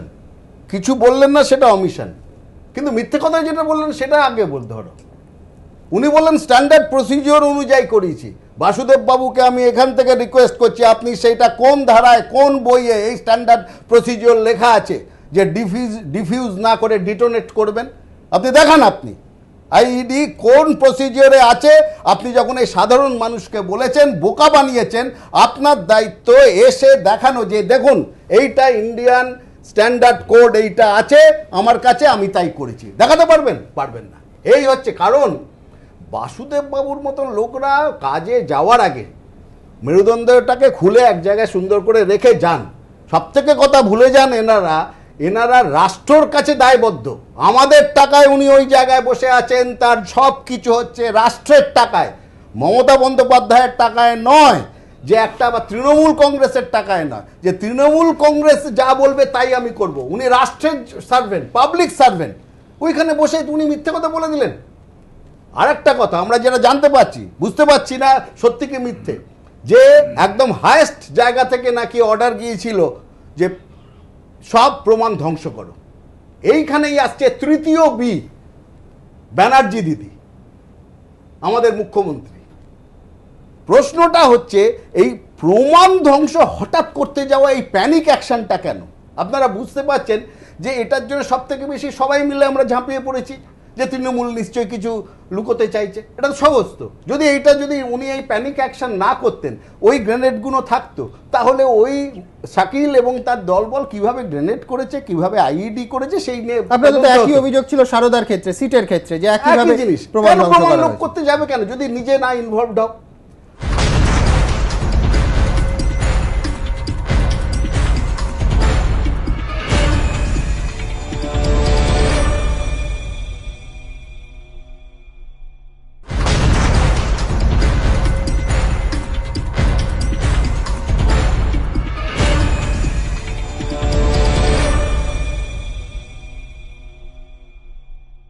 আমাদের কিন্তু নতুন আমাদের মাথায় চিন্তা এসছে, সেটা আপনাদের বলি যে এইরকম ইম্যাচিওর ডিসিশন কেন হচ্ছে। সব থেকে অগ্নিকন্যা আজকে কেন এত ভীত মুখ্যমন্ত্রী হলেন? একসময় তো অগ্নিকন্যা, আজকে ভীত মুখ্যমন্ত্রী কেন? এর পেছনে কি কোনো ব্ল্যাকমেল কাজ করছে? তিনি কি যারা পাশে বসে বলেছিলেন আপনি ভারতের প্রধানমন্ত্রী হবেন, সামনের ইলেকশনে বিজেপি খুব বেশি হলে 170টা পাবে, কংগ্রেস 130টা পাবে, আপনি 40টা আসন পাবেন সারা ভারত মিলিয়ে, এবং এমন একটা জায়গা আসবে আপনি মুখ্যমন্ত্রী থেকে প্রধানমন্ত্রী হবেন ভারতের। যারা এই সব গল্প রচনা করেছিলেন তারা কি এমন কিছু সূত্র দিয়েছিলেন এবং তাদের সঙ্গে মুখ্যমন্ত্রীকে এমন কোনো সমঝোতা করেছিলেন যে কারণে তাকে আজকে তারা পাশে দাঁড়িয়ে ব্ল্যাকমেল করছে যে তোমাকে বাঁচাতেই হবে, নয়তো তোমার মুখোশ খুলে দেবো? এরকম কি কোনো ঘটনা? নয়তো এরকম ইম্যাচিওর ডিসিশন নিচ্ছেন কেন? কিন্তু আপনার কাছে আমার প্রশ্ন থাকবে, সেটা হচ্ছে জয়প্রকাশ দা, এনআইএ এর মতো সংস্থা, আপনি বলতে পারেন যে নজির নেই, তার কারণ অন্য রাজ্য নীতিশ কুমারের সঙ্গে কেন্দ্র সরকারের অহিনকুল সম্পর্ক বিহারে ছিল, তো সেইখানে তারা নিজেরা কেউ আজ অবধি এই তদন্তে বাধা দিয়েছে এমনটা নয়, কিন্তু আইন বলছে যে এনআইএ তো নিজেই তদন্ত করতে পারে, সেটা হচ্ছে না কেন? 6 দিন নষ্ট হয়েছে। সবথেকে বড় কথা, কালকেও আমি অরুণাবুর সঙ্গে এই নিয়ে আলোচনা করছিলাম, এনআইএ এর ব্যাপারে আছে যে ফার্স্ট রিপোর্টটা যে গেলে যে শিডিউলগুলো আছে এনআইএ এর অ্যাকশনের, সেইগুলো স্বরাষ্ট্র দপ্তর দেখে তারপর ঠিক করবে। মনে রাখবেন, প্রথম যে রিপোর্ট স্টেট গভর্নমেন্টের কাছ থেকে গিয়েছিল তাতে রাষ্ট্রদ্রোহিতার কোনো অ্যাকশনের কথা লেখা ছিল না, কোনো ধারার কথা লেখা ছিল না। আজকে কেন্দ্রীয় স্বরাষ্ট্র মন্ত্রক জানতে চেয়েছে স্টেট গভর্নমেন্টের কাছে, স্টেট গভর্নমেন্ট তারপরেতে যখন ইন্ডিভিজুয়াল স্টেট যখন রাষ্ট্রের আমাদের হোম ডিপার্টমেন্টের রিপোর্ট গেল, আজকে নিশ্চয়ই তারা অ্যাকশন নেবে, নিয়ে করবে। হোম ডিপার্টমেন্টের রিপোর্ট গেল, হোম ডিপার্টমেন্ট স্টেট গভর্নমেন্টের কাছে আজকেই জানতে চেয়েছে। এইবারেতে কি হবে আমরা অপেক্ষা করি। কিন্তু একটা কথা আপনাকে মনে রাখতে হবে, একটু আগে জেনারেল রায়চৌধুরী বলছিলেন যে এইভাবে রাস্তায় নামা, যে পুলিশ ভালো কাজ করছে বলে আজকে যেটা দেখলাম মুকুল বাবুদের হাস্যস্কর বলেছেন উনি, সেই কথাতে বলছি যে সারা পৃথিবী বলবে হাস্যস্কর। তো এই হাস্যস্কর কাজগুলো তৃণমূল কংগ্রেস কেন করছে, এতে আমাদের আরো ভয় লাগছে যে তৃণমূল কংগ্রেস কি এমন একটা জায়গায় এমন গোষ্ঠীর সঙ্গে সমঝোতায় জড়িয়ে গেছে যে তারা এইটুকুনি বুদ্ধি কি মমতা দেবীর নেই, মুকুল বাবুর নেই, রাজনৈতিক বিচার বুদ্ধি তাতেও করছে যখন, তখন আমাদের ভয় লাগছে যে মনে হচ্ছে রাষ্ট্রদ্রোহী কোনো সংগঠনের সঙ্গে তারা এমনভাবে জেনে বা অজান্তে জড়িয়ে গেছেন যে তারা সেখান থেকে বেরোতে পারছেন না এবং বেরোবার রাস্তা পাচ্ছেন না। তাই জন্য তাদের প্রথম প্যানিক অ্যাকশন হচ্ছে ধ্বংস করে দাও প্রমাণগুলো, সমস্তগুলো নষ্ট করে দাও। আর কি বলছেন, যে বাড়িতে কোনো সিলিন্ডারই ছিল না, আমরা পরে জানতে পেরেছি রান্নারই বন্দোবস্ত ছিল না, কিন্তু সেটা না জেনেই বলছেন ওখানকার যে দেখুন ওখানকার মেহবুব বাবু তৃণমূল নেতা, মেহবুব বাবু কি ফোন করে পুলিশ থানায় বলে দিচ্ছেন যে সিলিন্ডার বাস্ট হয়েছে, এই কেস দাও। এটা তো নির্দেশ তো তৃণমূলের লোকরা যেরকম দিয়ে থাকে। কে কোন মেহবুব বাবু? যিনি পঞ্চায়েতের ইলেকশন জেতার পরে তিনি সম্বর্ধনা দিলেন ওই ডিস্ট্রিক্টের পুলিশ এসপিকে দিলেন, ভাবতে পারেন, মিস্টার মির্জাকে। এসপি গেলেনও, আবার ভেবে দেখুন উনি সম্বর্ধনা দিচ্ছেন একটা পার্টির লোক, তৃণমূল কংগ্রেসের পার্টির লোক পঞ্চায়েত জেতার জন্য সম্বর্ধনা দিচ্ছেন, আবার এসপি যাচ্ছেনও। আমি আবার দ্রুত দেখে নেব যে শাসক দলের স্নেহধন্য বলে বিরোধীরা প্রচার করছেন, কিন্তু দ্রুত একবার দেখে নেব যে এই মুহূর্তে বর্ধমানের এসপি মির্জাবাবু সম্পর্কে। বর্ধমান বিস্ফোরণ কাণ্ডের তদন্তে এনআইএকে অসহযোগিতার চাঞ্চল্যকর অভিযোগ উঠেছে জেলা পুলিশের বিরুদ্ধে। সরাসরি জেলা পুলিশ সুপার সৈয়দ মোহাম্মদ হুসেন মির্জার বিরুদ্ধে অভিযোগের আঙুল তুলছে বিরোধীরা। কারণ অভিযোগ, খাগড়াগড় বিস্ফোরণ আদতে জঙ্গি নাশকতামূলক কাজ হলেও বিস্ফোরণের প্রথম 48 ঘণ্টায় একে দুটি রাজনৈতিক দলের মধ্যে সংঘর্ষের ঘটনা বলেই চালানোর চেষ্টা করেছিল জেলা পুলিশ। আইইডিকে ক্রুড বোম বলে চালানোর চেষ্টাও হয়েছিল বলে অভিযোগ। ये एसपी जो है मिस्टर मिर्जा, आपके साथ, आपकी सरकार के साथ गहरे संबंध हैं। उनको इसीलिए पोस्ट किया गया था कि जो बर्दवान में एंटी नेशनल एक्टिविटीज हो रही हैं उनको वो किस प्रकार से कवर अप करें। কেন্দ্রীয় নির্বাচন কমিশন এখানকার পুলিশ কর্তাকে বদলি করেছিলেন এবং মুখ্যমন্ত্রী যথারীতি তাকে পুনর্বহাল করেছেন এবং তার সঙ্গে শাসক দলের যে যোগাযোগ ঘনিষ্ঠতা সেগুলো সুবিদিত, সুপরিচিত। তবে যার বিরুদ্ধে এনআইএকে অসহযোগিতা করার বিরোধীদের অভিযোগ, সেই বর্ধমানের পুলিশ সুপার কিন্তু মুখ্যমন্ত্রীর আবার অত্যন্ত প্রিয়। তাই লোকসভা ভোটের সময় শাসক দলের প্রতি পক্ষপাতিত্বের অভিযোগে নির্বাচন কমিশন এই সৈয়দ মোহাম্মদ হোসেন মির্জাকে বর্ধমানের পুলিশ সুপারের পদ থেকে সরানো মাত্র মমতা বন্দ্যোপাধ্যায় ঘোষণা করেছিলেন ভোট মিটলেই তাকে ফের পুরনো পদে বসানো হবে। এই যাদের ডিএমএসপি থেকে সরানো হয়েছে তারাই কিন্তু ইলেকশন যেদিন ওভার হবে তারা সেই জেলায় ডিএমএসপি হিসেবে আবার অ্যাপয়েন্টেড হবে। আর ফর দ্য টাইমিং আমি তাদের সর্বোচ্চ সম্মান দিয়ে আমার সাথে নিয়ে যাব। বিরোধীরা কটাক্ষ করে বলে থাকেন, নিজের প্রিয় পাত্রকে দেওয়া কথা রেখেছিলেন মমতা বন্দ্যোপাধ্যায়। ভোট মিটতেই তাকে ফের বর্ধমানে পুলিশ সুপারের পদে বহাল করেন। অনেকেই কটাক্ষ করে বলে থাকেন, এর থেকেই বোঝা যায় মুখ্যমন্ত্রীর কতটা আস্থাভাজন এই সৈয়দ হোসেন মির্জা। আবার সেই বিশ্বস্ততার প্রমাণ দিতেই তিনি বর্ধমান বিস্ফোরণ কাণ্ডকে নিছক রাজনৈতিক সংঘর্ষের ঘটনা বলে চালানোর চেষ্টা করেছিলেন কিনা সেই প্রশ্ন তুলছে বিরোধীরা। জেলা পুলিশ বারবার এনআইএকে অসহযোগিতা কিংবা ঘটনা ধামাচাপা দেওয়ার অভিযোগ উড়িয়ে দিলেও এ নিয়ে কিন্তু বিতর্ক অব্যাহত। এবিপি আনন্দ। আমি অরুণাভ ঘোষের কাছে যাব। অরুণাভদা, দেখালাম আমরা যে শুধু জেলা প্রশাসনের বিরুদ্ধে যে অদক্ষতার অভিযোগ তা নয়, একেবারে শাসক দলের। আমি একটু সুমন অন্যভাবে বলতে চাই। প্রথমত ভগবতীদা যেটা বললেন আমার মনে হয় একটু গন্ডগোল আছে। এখানে স্টেট গভর্নমেন্ট সাপোর্ট করছে, তাই তো? তাহলে স্টেট গভর্নমেন্টের 355 হবে না। যেখানে স্টেট গভর্নমেন্ট যখন কনস্টিটিউশন অনুযায়ী করছে না, তাকে ঠেলে ফেলা দেওয়া হলো 356, সরে যাও। আর 355 হলো, সেখানে বলছে যে স্টেট গভর্নমেন্ট এখানে বলছে duty of the union to protect states against external aggression and internal disturbance. It shall be the duty of the union, মানে central government, to protect every state against external aggression and internal disturbance and to ensure, এই কথাটা মনে রাখবেন, ensure that the government of every state is carried on in accordance with the provisions of the constitution. এটা 351 আর 356 জারির যোগ্য যদি government যদি আটকায় সেন্ট্রাল গভর্নমেন্টকে, সুতরাং 355 হবে না। এবার আসা যাক, যেটা আমি বারে বারে বলছি যে ধরো কয়েকটা লজিকে আটকে যাচ্ছে। এই যে এনআইএ রিপোর্টটা দিল, বললো দুজনকে ইন্টারোগেট করছে, কবে করলো? তারা তো স্টেট গভর্নমেন্টের আন্ডারে। ইন্টারোগেটটা কখন করলো? এটা তো স্টেট গভর্নমেন্টের আন্ডারে, দুই মহিলা করেনি। আইনে বলছে, এনআই অ্যাক্টে 2008-এ সেকশন 3-তে বলছে officer shall have throughout Indian relation, মানে subject to the orders the central government may make in this behalf, officers of the agency shall have throughout India in relation to the investigation of scheduled offences. Scheduled offense 7টা না 9টা দেয়া আছে, unlawful action এইসব আছে। And in relation to investigation of scheduled offences and arrest of persons concerned in such offences, all powers, duty, privileges and liabilities which police officers have in connection with the investigation of offences committed therein.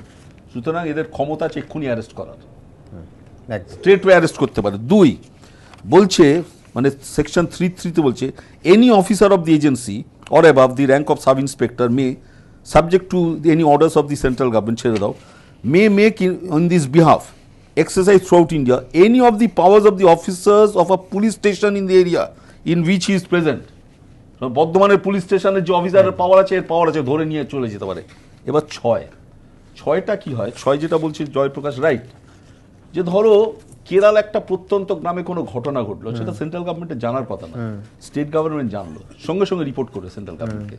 Central government report পাওয়ার পর সে ঠিক করবে কি করবে না। কিন্তু section 3-তে বলছে এবার সেন্ট্রাল গভর্নমেন্টকে ওপিনিয়ন ফর্ম করতে হবে। Where the central government is of the opinion that the offence is a scheduled offence, মানে অ্যাক্টের আন্ডারে পড়ে, and it is a fit case to be investigated by the agency, it shall direct the agency to investigate the said offence. এবার আরো 5 বলছে notwithstanding anything contained in this section, সব বাদ হয়ে গেল। If the central government is of the opinion that a scheduled offence has been committed, এখানে যেটা হয়েছে scheduled offence, which is required to be investigated under this act, NIA Act, it may so moto direct the agency to investigate the said offence. সুতরাং এই ধরনের বিবৃতি, এটা কিন্তু political খেলা চলছে ভাই, সিধা কথা। সেন্ট্রাল গভর্নমেন্ট খেলছে কিছু খেলছে স্ট্রেট হয়ে। এখানে সেন্ট্রাল যে লোকটা করেছে এই মির্জা ফিরজাকে, এগুলোকে যদি করে আগে অ্যারেস্ট করো, বা অ্যারেস্ট না করলেও ইন্টারোগেশন যেটা সিবিআই করছে।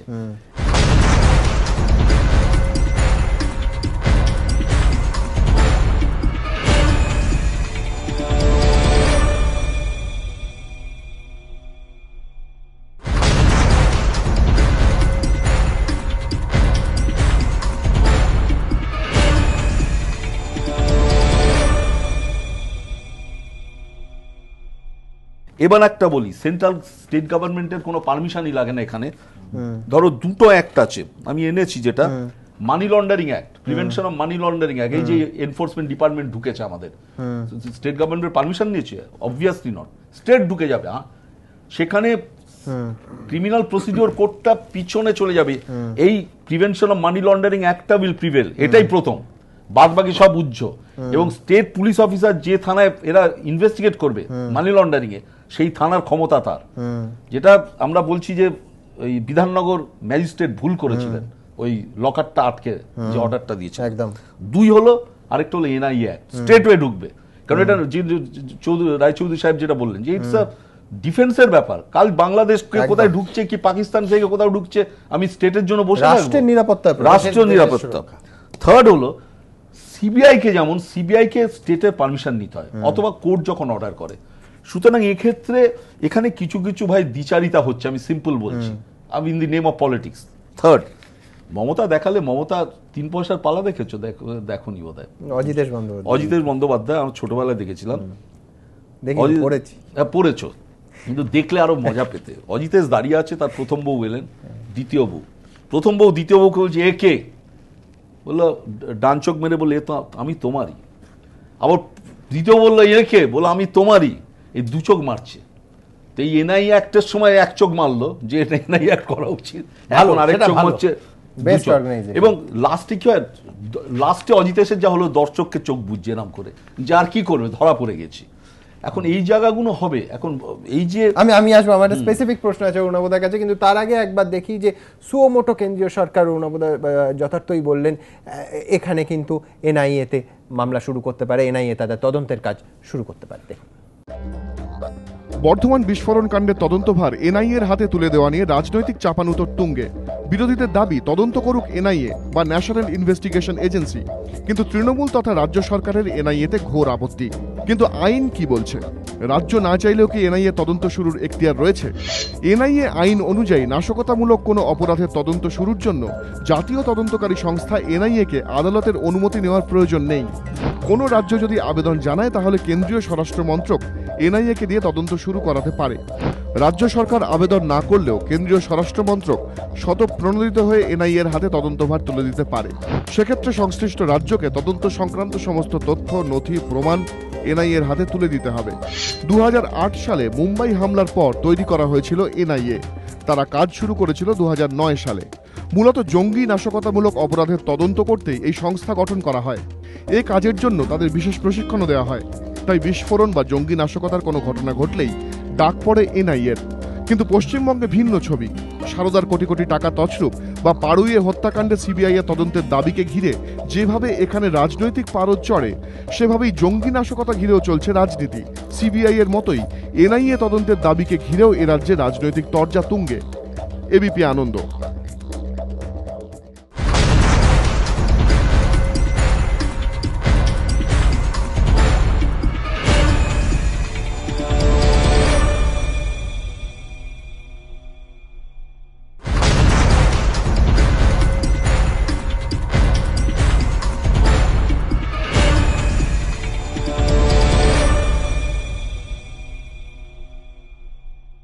জেনারেল রায়চৌধুরী, আপনিও নিশ্চয়ই মানবেন যে নিজে থেকেই এনআইএ তদন্ত শুরু করতে পারে এই রাজ্যে এই কাণ্ডে? অবশ্যই পারে। তাছাড়া একটা বক্তব্য ছিল ছোট্ট, যেখানে যেখানে এক্সপ্লোজিভসের ব্যবহার করা হয়েছে, যেরকম এক্ষেত্রে এক্সপ্লোজিভ পাওয়া গেছে প্রচুর পরিমাণে, সেখানে সেন্ট্রাল এজেন্সি এক্সপ্লোজিভস ইনভেস্টিগেশনের জন্য হচ্ছে এনএসজি। সুতরাং এনআইএ এর সঙ্গে সঙ্গে এনএসজি কেও ডাকা দরকার।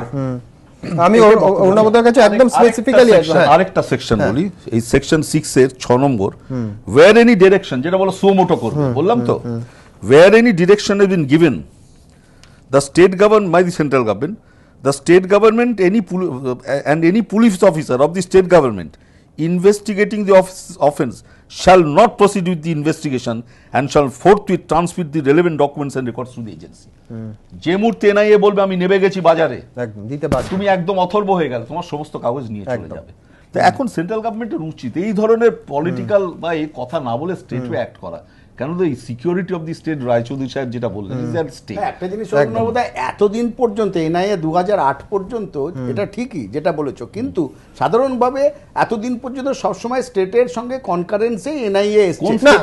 মানে দেখো যেরকম নীতিশ কুমার, না না নীতিশ কুমারের যেটা নরেন্দ্র মোদীর সবাই যে বোম ব্লাস্ট হলো, বুদ্ধগয়ার যেটা ঘটনা, আপনি বলছেন যে সংঘাতের পরিবেশ ছিল না? না ছিল না। নীতিশ কুমারের সঙ্গে মমতা ব্যানার্জি তুমি কম্পেয়ার করছো, তাহলে কেন করবো না? দুজনেই চিফ মিনিস্টার, করবো না বলছো?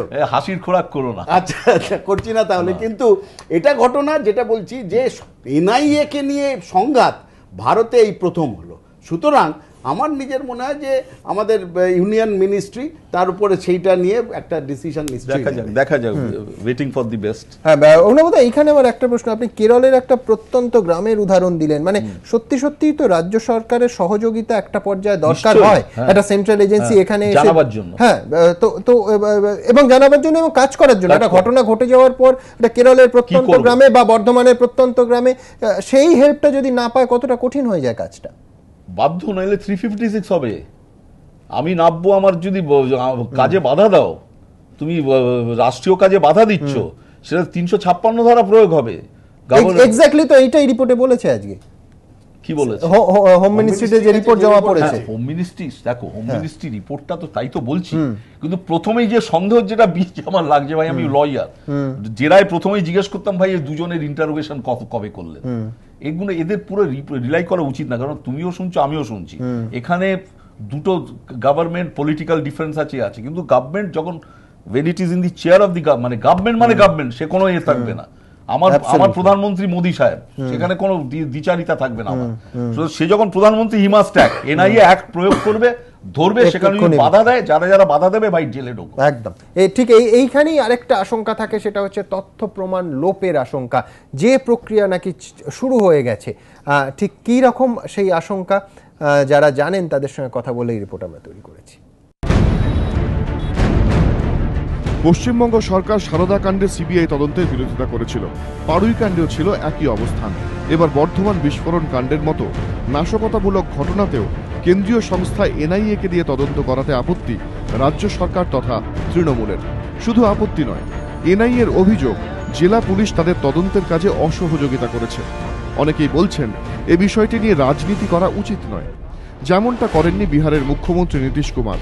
গত বছর অক্টোবরে পাটনার গাঁধী ময়দানে নরেন্দ্র মোদীর সভায় ধারাবাহিক বিস্ফোরণের তদন্তভার প্রথমে ছিল বিহার পুলিশের হাতে, কিন্তু গোড়া থেকেই এনআইএ এর সঙ্গে সহযোগিতা করে কাজ করেছিল তারা। কয়েকদিন পরে বিহার সরকার এনআইএ এর হাতে তদন্তভার তুলে দেয়। বিশেষজ্ঞদের মত, পশ্চিমবঙ্গ সরকারের উচিত বর্ধমান বিস্ফোরণ কাণ্ডের তদন্তভার এনআইএ এর মতো জাতীয় তদন্তকারী সংস্থার হাতেই তুলে দেওয়া। কারণ বর্ধমান বিস্ফোরণে আন্তঃরাজ্য শুধু নয়, আন্তর্জাতিক জিহাদ যোগেরও প্রমাণ মিলেছে। জাল ছড়িয়েছে উত্তরপ্রদেশ, মুম্বাই, তামিলনাড়ু, জম্মু কাশ্মীর থেকে শুরু করে বাংলাদেশে। ভিন রাজ্য কিংবা ভিন দেশে গিয়ে এমন নাশকতামূলক অপরাধের তদন্ত করার মতো পরিকাঠামো বা এখতিয়ার কোনোটাই রাজ্য পুলিশের হাতে নেই। আর এনআইএ তৈরি হয়েছিল বিভিন্ন রাজ্যের সীমানা ও দেশের সীমান্ত পেরোনো সন্ত্রাসবাদের কথা মাথায় রেখেই। বিশেষজ্ঞরা তাই বলছেন, রাজ্যের উচিত বর্ধমান বিস্ফোরণ কাণ্ডে এনআইএ তদন্তে অসহযোগিতা না করে জাতীয় নিরাপত্তার স্বার্থেই তাদের হাতে তদন্তভার তুলে দেওয়া। জেলা পুলিশ বা সিআইডি বাংলাদেশে গিয়ে কি করে সেটা খুঁজে বার করবে, আমার মনে হয় না এটা সম্ভব। On the other hand, NIA যদি করে, এনআইএ ডাইরেক্ট অ্যাক্সেস হয়েছে এফবিআই এবং ইন্টারপোলের সঙ্গে। ইন্টারপোলের থ্রু দিয়ে ডেফিনেটলি তারা বার করতে পারবে যে বাংলাদেশ থেকে যদি হুন্ডিতে টাকা আসে, এই বাংলায়, ভারতবর্ষে এবং পশ্চিমবাংলায় সেই হাওলার টাকাটা কনভার্ট করে ক্যাশটা কে পাঠায়, কোরিয়ারটা কে হয়। এনআইএর গোয়েন্দারা বর্ধমানের ঘটনাস্থলে যাওয়ার আগে কেন রাজ্যের পুলিশ আইইডিগুলো ফাটিয়ে দিল তা নিয়েও বিতর্ক তৈরি হয়েছে। আইইডিগুলো পুলিশ ফাটিয়েছিল বিস্ফোরণের পরের দিন। বিশেষজ্ঞদের একাংশের মতে এর থেকে স্পষ্ট সেগুলো উদ্ধারের সময় পুলিশ বুঝেছিল আইইডিগুলি তক্ষুনি ফাটছে না, সেগুলোকে রেখে দেওয়া যেতে পারে। তা সত্ত্বেও কেন সেগুলো এনআইএ দল আসার আগেই ফাটিয়ে দেওয়া হলো? স্বরাষ্ট্র সচিবের দাবি নিয়ম মেনেই আইইডিগুলো ফাটানো হয়েছে। মিডিয়াতে বেরিয়েছে যে ডিস্ট্রিক্ট পুলিশ নাকি কিছু এভিডেন্স ডিস্ট্রয় করেছে by blasting the 55 improvised devices which was found, that এটা ঠিক নয়। এটা they followed the standard procedure and practice, এবং সিএফএল কে টিম ওখানে গিয়ে তারা ওদের যা কাজ করা সেটা তারা ভালোভাবে করতে পেরেছেন। কিন্তু কেন্দ্রীয় গোয়েন্দা সংস্থাকে না জানিয়ে কি এভাবে আইইডি ফাটিয়ে ফেলতে পারে রাজ্য পুলিশ? এ নিয়ে প্রশ্ন তুলেছেন বিশেষজ্ঞরা। ওখানে আমি দেখছিলাম কিছু আয়রন টি রয়েছে, ওখানে টি পাওয়া গেছিল যেগুলো স্প্লিন্টার হিসাবে ইউজ করার জন্য। অনেক জায়গায় সাইকেলে বল বেয়ারিং ইউজ হয়, কখনো কোনো জায়গায় মার্বেল ইউজ হয়। কোন জায়গাটা লোকাল মার্কেট থেকে পারচেজ হচ্ছে না কোথা থেকে এসছে, কোন সোর্স থেকে, এই পুরো সোর্সগুলো আইইডি থেকে আমরা বার করি। সেখানে এনআইএ পৌঁছানোর আগে সেগুলোকে ডিস্ট্রয় করলো কার হুকুমে? বিরোধীদের অভিযোগ আইইডিগুলো তড়িঘড়ি ফাটিয়ে রাজ্য পুলিশ আসলে তথ্য প্রমাণ আড়ালের চেষ্টা করেছে।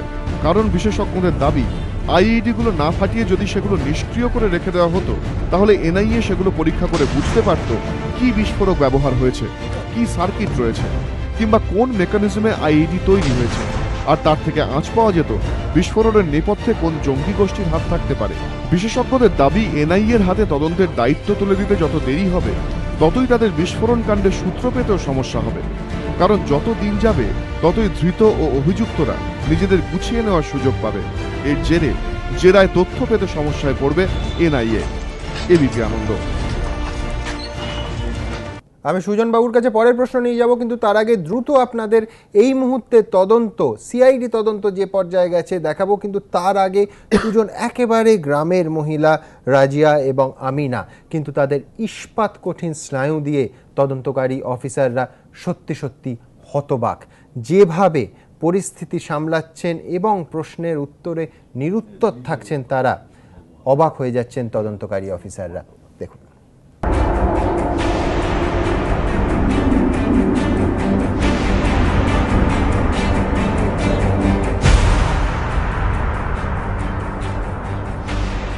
নাশকতার সঙ্গে মহিলাদের যোগ সিনেমায় একাধিকবার দেখা গিয়েছে।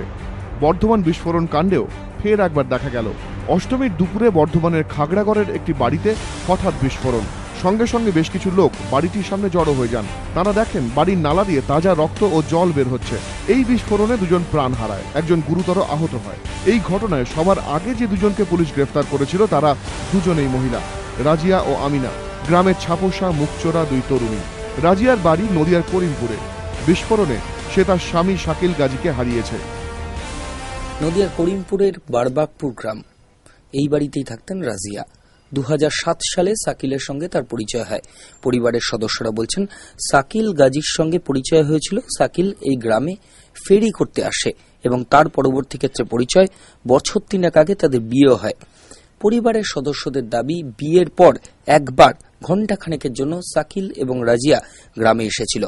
পরবর্তী ক্ষেত্রে পরিবারের সদস্যদের সঙ্গে কোনো সম্পর্ক তাদের ছিল না। ফেরি বেচতে, গ্রামে ফেরি বেচতে ছিল ছেলেটা। আচ্ছা, গ্রামে ঘোরাফেরা করে ফেরি বেচি, ধর ওদের ফেরি বেচি বেড়ায়। তো সবাই টুপি এসব জিনিসপাতি এসব লেয়, নাইটি চুড়িদার এসব লেয়, সব কিনি সবাই। কিচ্ছু জানেন আমরা, ওসব কিচ্ছু জানেন আমরা। শেষ বলুন না 3.5 বছর আগে, বিয়ে হয়ে 3.5 বছর পরে এসেছিল, সেই দিন দেখছি শেষ দেখা। ধৃত আমিনার বাড়ি মুর্শিদাবাদের নবগ্রামে। আমিনার স্বামী আব্দুল হাকিম বিস্ফোরণে গুরুতর আহত হয়। তো ওই মেয়েটা ওই বর্ধমান ওই মাদ্রাসায় পড়তো, ওই নিগুন চটি জায়গা, ওইখানে পড়তো। সবার সাথে যোগাযোগ হয়েছিল 4 বছর আগে।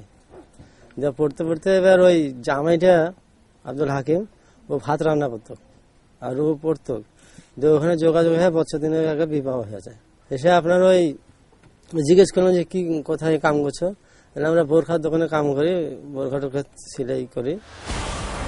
বিস্ফোরণের পর এই রাজিয়া ও আমিনার আচরণ দেখে অনেকেরই চোখ কপালে উঠেছে। পুলিশ সূত্রে খবর, বিস্ফোরণের জেরে স্বামীকে হারানো বা স্বামী গুরুতর আহত হওয়ায় উদ্বিগ্ন হওয়া বা দুঃখ পাওয়া তো অনেক দূরের কথা, অভিযোগ দুজনেই ব্যস্ত ছিল তথ্য প্রমাণ লোপাটে। পুলিশ সূত্রে খবর, রাজিয়া আমিনা দুজনেই স্থানীয় বাসিন্দাদের রীতিমতো হুমকি দিয়ে ভিতরে ঢুকতে বাধা দেয়। অভিযোগ, কোলে শিশু নিয়ে পুলিশ ও দমকল কর্মীদেরও তারা পথ আটকায়।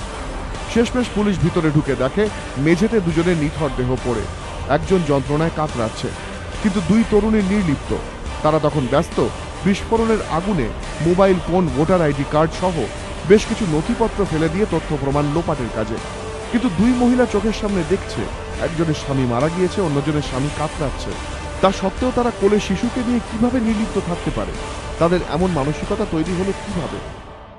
আমাদের মনে যত বেশি দি আদার অ্যান্ড আস তৈরি করা হবে নানানভাবে, সেটা পলিটিক্যালি হবে, কালচারালি হবে, ফাইন্যান্সিয়ালি হবে, ইকোনমিক্যালি হবে, রিলিজিয়াস অ্যাসপেক্টস থেকে হবে, এগুলো যত তীব্র, ডিসপ্যারিটি যত তীব্র, ইন্টেন্স, ওভার্ট হয়ে উঠবে, তত সহজ হবে একজনের ওপর সমস্ত নেগেটিভ ইভিল চাপিয়ে দেওয়া। নেপথ্যে যে কারণই থাক না কেন, রাজিয়া ও আমিনার মতো দুই ছাপোষা তরুণীর এমন হিমশীতল আচরণ দেখে কিন্তু সবাই অবাক। এবিপি আনন্দ। প্রশ্ন উঠছে যে রাজিয়া আর আমিনার এই ইস্পাত কঠিন দৃঢ়তার পেছনে কি জেহাদি যোগী একমাত্র কারণ? এখনো পর্যন্ত জেরার মুখে তারা ঠিক কি বলেছে, কত দূর বলেছে, কতটুকু বলেছে, দেখুন। জেরায় এখনো গোয়েন্দাদের সামনে তেমন ভাবে মুখ খোলেনি বর্ধমান বিস্ফোরণ কাণ্ডে ধৃত দুই মহিলা রাজিয়া এবং আমিনা, এবং তাদের কাছ থেকে যতটুকু সূত্র তদন্তকারীরা উদ্ধার করতে পেরেছেন তা থেকে উঠে এসেছে এক চাঞ্চল্যকর তথ্য। সূত্রের খবর, জেরায় দুই মহিলা জানিয়েছে 5ই অক্টোবরের মধ্যে 60টি আইডি তৈরি করে ডেলিভারি দেওয়ার কথা ছিল। 5 তারিখের মধ্যে কেউ এসে ওই বিস্ফোরক নিয়ে যাবে, সেই জন্যই জোর কদমে বিস্ফোরক তৈরি করছিল তারা, সেগুলি সাজিয়ে রাখা হচ্ছিল। কেন্দ্রীয় গোয়েন্দা সংস্থা সূত্রে জানা গিয়েছে, এই মামলায় ধৃত আব্দুল হাকিমের স্ত্রী আমিনা বিবি বাংলাদেশের এক মৌলবাদী দলের পশ্চিমবঙ্গের প্রকাশ্য সংগঠনের সঙ্গে যুক্ত। এদিকে প্রবল সমালোচনার মুখে শেষমেশ বর্ধমান কাণ্ডে ধৃতদের বিরুদ্ধে ইউএপিএ আইন অনুযায়ী মামলা দায়েরের অনুমতি চেয়ে বর্ধমান আদালতে গেল সিআইডি। এবার ধৃতদের বিরুদ্ধে মামলা দায়ের করা হচ্ছে ইউএপিএ এর 16, 18, 18 এ, 19 এবং 20 ধারায়। পাশাপাশি আনা হচ্ছে 121 এ, 122, 123 এর মতো রাষ্ট্রের বিরুদ্ধে যুদ্ধ ঘোষণার ধারাও। রাজশ্রী দত্তগুপ্ত রিপোর্ট, এবিপি আনন্দ। সুজনবাবু, বাবুরবাগে আজকে বন্ধ বাড়ি পেয়েছে পুলিশ এবং সেখান থেকে কি উদ্ধার হয়েছে না দুটো 9mm পিস্তল সহ 4টে আগ্নেয়াস্ত্র। তো এই প্রত্যেকটা পদক্ষেপে এখনো পর্যন্ত তদন্তে আপনার মনে হচ্ছে যে শাসক দলের এই ভূয়সী প্রশংসার তদন্ত যতদূর এগিয়েছে সেটা শাসক দলের ভূয়সী প্রশংসার যোগ্য? প্রশংসা কে করছেন তার উপর নির্ভর করবে যে আজ মিছিল করে মঞ্চ করে করা হয়েছে। করবেন যদি প্রশংসা করার মূল নায়ক হন মুকুল রায়, তাহলে তিনি আরো বেশি প্রশংসা কেন করেননি এটা প্রশ্ন উঠতে পারে। মেইন অ্যাকিউজ সহ 4 জন পালিয়ে গেছে ওই বাড়ি থেকে। মেইন অ্যাকিউজ সহ 4 জন পালিয়ে যেতে পারে। এসআইটি তোমার এসআইটি কে করেছিল না প্রশংসা? হ্যাঁ হ্যাঁ হ্যাঁ, মেইন অ্যাকিউজ সহ সবাই পালিয়ে যেতে পারে। উনি প্রশংসা করছেন এই কারণে যে যেটাকে খানিকটা ধামাচাপা দেওয়ার চেষ্টা ওরা করছেন খুব বেশি ভাবে, খানিকটা হলেও হয়তো পারা গেল। কেন সেই কারণে এটা কেন বলছেন? সেই কারণে জঙ্গি বিস্ফোরণ হয়েছে, কেন সরকার ধামাচাপা দেবে? ঠিক, একদম আমার 4টে কথা। এটা শুধু একটা বর্ধমান কাণ্ড নয়, এটা অনেক অনেক বড় ব্যাপার। এটা এমনকি শুধুমাত্র চিটফান্ড কাণ্ডর মতনও নয়, তার চাইতেও অনেক বড় ব্যাপার। আপনি শুধু মিলিয়ে দেখুন, আমি 3টে পয়েন্ট বলবো। একটা হচ্ছে যে ধরুন চিটফান্ড শুরুতে কি আমি বুঝেছিলাম, আমার ধারণা অরুণবাবু বুঝেছিলেন যে সিঙ্গাপুর পর্যন্ত সূত্র খুঁজে পাওয়া যাবে, আরো যাবে আবুধাবি। এখন শুনছি আবুধাবি, আমি অন্তত বুঝিনি, আমি প্রকাশ্যে স্বীকার করছি। তখন ভেবেছিলাম গরিব মানুষের টাকা বেশ কিছু লোক করেছে, ওপরে 1-2 যুক্ত থাকতে পারে, সবচেয়ে বড় যারা তার একটু আধটু খোঁজ খবর রাখতে পারে, একটু আধটু টাকা পয়সা ঝাড়তে পারে, এই পর্যন্ত। একটু পুজো কমিটি পেতে পারে, একটু খেলার মাঠ পেতে পারে, একটু রাজনীতির স্বার্থ দেখার জন্য করতে পারে। কিন্তু কি দেখলাম কার্যত এতটা ভাবিনি যে পারলে এন্টায়ার দল মানে তার নেতৃত্ব ওপর থেকে নিচ পর্যন্ত, আমি না নিচ বলবো না, নিচে বহু ভালো মানুষ আছে এখনো তৃণমূলে, এখনো তারা সবাই চোর নয়, কিন্তু এই সারদা কেলেঙ্কারি যেটা আপনি বলছেন যে আবুধাবির কথা, দুবাইয়ের কথা, কিন্তু এটা নিয়েও তো একটা অভিযোগ ছিল যে জামাতে বাংলাদেশের, আমি 4টে পয়েন্ট, বেশি সময় নেব না, আমি 4টে পয়েন্ট বলবো। তাহলে পরে দেখা গেল যে একেবারে পারলে প্রায় সবাই, এখন আমি বুঝতে পারছি, অন্তত আমি বুঝতে পারছি, আমরা সবাই বুঝতে পারছি, আপনিও বুঝতে পারছেন হয়তোবা, যে তাহলে সিবিআই ঠেকাবার জন্য এত কোটি কোটি টাকা খরচ, মানুষের টাকা, এবং এত আকুপাকু কেন? এখন স্পষ্ট হচ্ছে কেন, সত্যি মানে বাধা দেওয়ার জন্য এত চেষ্টা, এবং সত্যি এসআইটির নাম করে সাপ্রেশন অফ ইনভেস্টিগেশন তার বন্দোবস্ত কেন করছিলেন। আমি বলবো পুলিশ, রায়চৌধুরী সাহেব বলেছেন, খুবই এফিশিয়েন্ট, প্রায় সমস্ত তথ্য লোপাট করতে পেরেছে, তার মধ্যেও কিছু কিছু ধরা পড়ে যাচ্ছে, হজম শক্তি যথেষ্ট, হজম শক্তি একই রকম ভাবে এখানে আমি বলবো পুলিশ যথেষ্ট যোগ্য, এবং যোগ্য বলে দ্রুত লেগে গেল, অন্যান্য সময় লাগতে সময় লাগে, এখানে দ্রুত লেগে গেল। কি ব্যাপার না, ওই বাস্ট করেছে সিলিন্ডার, অমুক তমুক ইত্যাদি ইত্যাদি, ছোট্ট ঘটনা, হ্যানা তানা, নাথিং ইম্পর্টেন্ট, করতে করতে মানে কি বলে আইডি ডেটোনেটর দিয়ে বাস্ট করিয়ে দেওয়া হলো, সব জেনে বুঝে মহিলা দুজনকে হেল্প করেছে, আরো পোড়ানো, এবং পোড়ানোতে ডিফিউজ করা হলো না, ডিটোনেট করা হলো, তাই বলছি। আমি সেইখানে বলতে চাইছিলাম অত্যন্ত এফিশিয়েন্টলি ওদের যেটা কর্তব্য ছিল, যে ম্যান্ডেট দেওয়া ছিল, যে ভাই হজম করে যেন ধরা না পড়ে যায়, কতটা হজম করতে পারো করো, বহুটাই হজম করিয়ে জন্য টাইমটা নিয়েছে। আজকে ইউএপিএ অ্যাক্ট অনুযায়ী কেসের ধারা দেয়া হচ্ছে কদিন পর, 2 তারিখ থেকে 8 তারিখ, 7 দিন, 1 সপ্তাহ চলে গেল, থাকলো কিছু? ও তো মাল অর্ধেক নষ্ট হয়ে গেছে, হয়তো করা হয়ে গেছে। যেমন সারদা কিছুতেই যেন মাথাগুলো ধরা না পড়ে যায়, ঠেকাবার চেষ্টা করেছে, এখানে আমি বলছি তার চাইতে এর বিপদ আরো ভয়ঙ্কর। ওখানে শুধু গ্রামের শহরের গরিব মানুষ যার টাকা, তার টাকা ফেরত দেওয়ার প্রশ্ন, আর গ্রামের সাধারণ মানুষকে ধরে পুলিশ হেনস্থা করছে, ওটা বন্ধ করার প্রশ্ন। এক্ষেত্রে বর্ডার ক্রস করা ইত্যাদি, এই জায়গাতে কথাটা আমি আসছি, এই জায়গাতে কথাটা আসছি। এখন এখানে দাঁড়াচ্ছেটা কি, এটা আরো অনেক বেশি ঘনিষ্ঠভাবে বিপজ্জনক, এবং এটা গোটা রাজ্যের, আমি বলছি বাংলার মানুষের পক্ষেও বিপদ। কি দাঁড়াচ্ছে সারদার টাকা, যে টাকাটা খরচ করা হলো, ব্যবহার করা হলো পশ্চিমবাংলায় শ্রীমতী মমতা ব্যানার্জিকে সরকার নির্বাচনে জিতবার জন্য, একই টাকা হাত বদল করে ব্যবহার করা হলো বাংলাদেশে হাসিনাকে হারাবার জন্য। তাহলে বাংলাদেশে মৌলবাদী শক্তিকে প্রশ্রয় দেওয়ার জন্য যে অর্থ খরচ করা হয়, সেই অর্থই খরচ করা হয় পশ্চিমবাংলাকে মমতা ব্যানার্জিকে জিতিয়ে আনবার জন্য। এখান থেকে যোগসূত্র স্পষ্ট।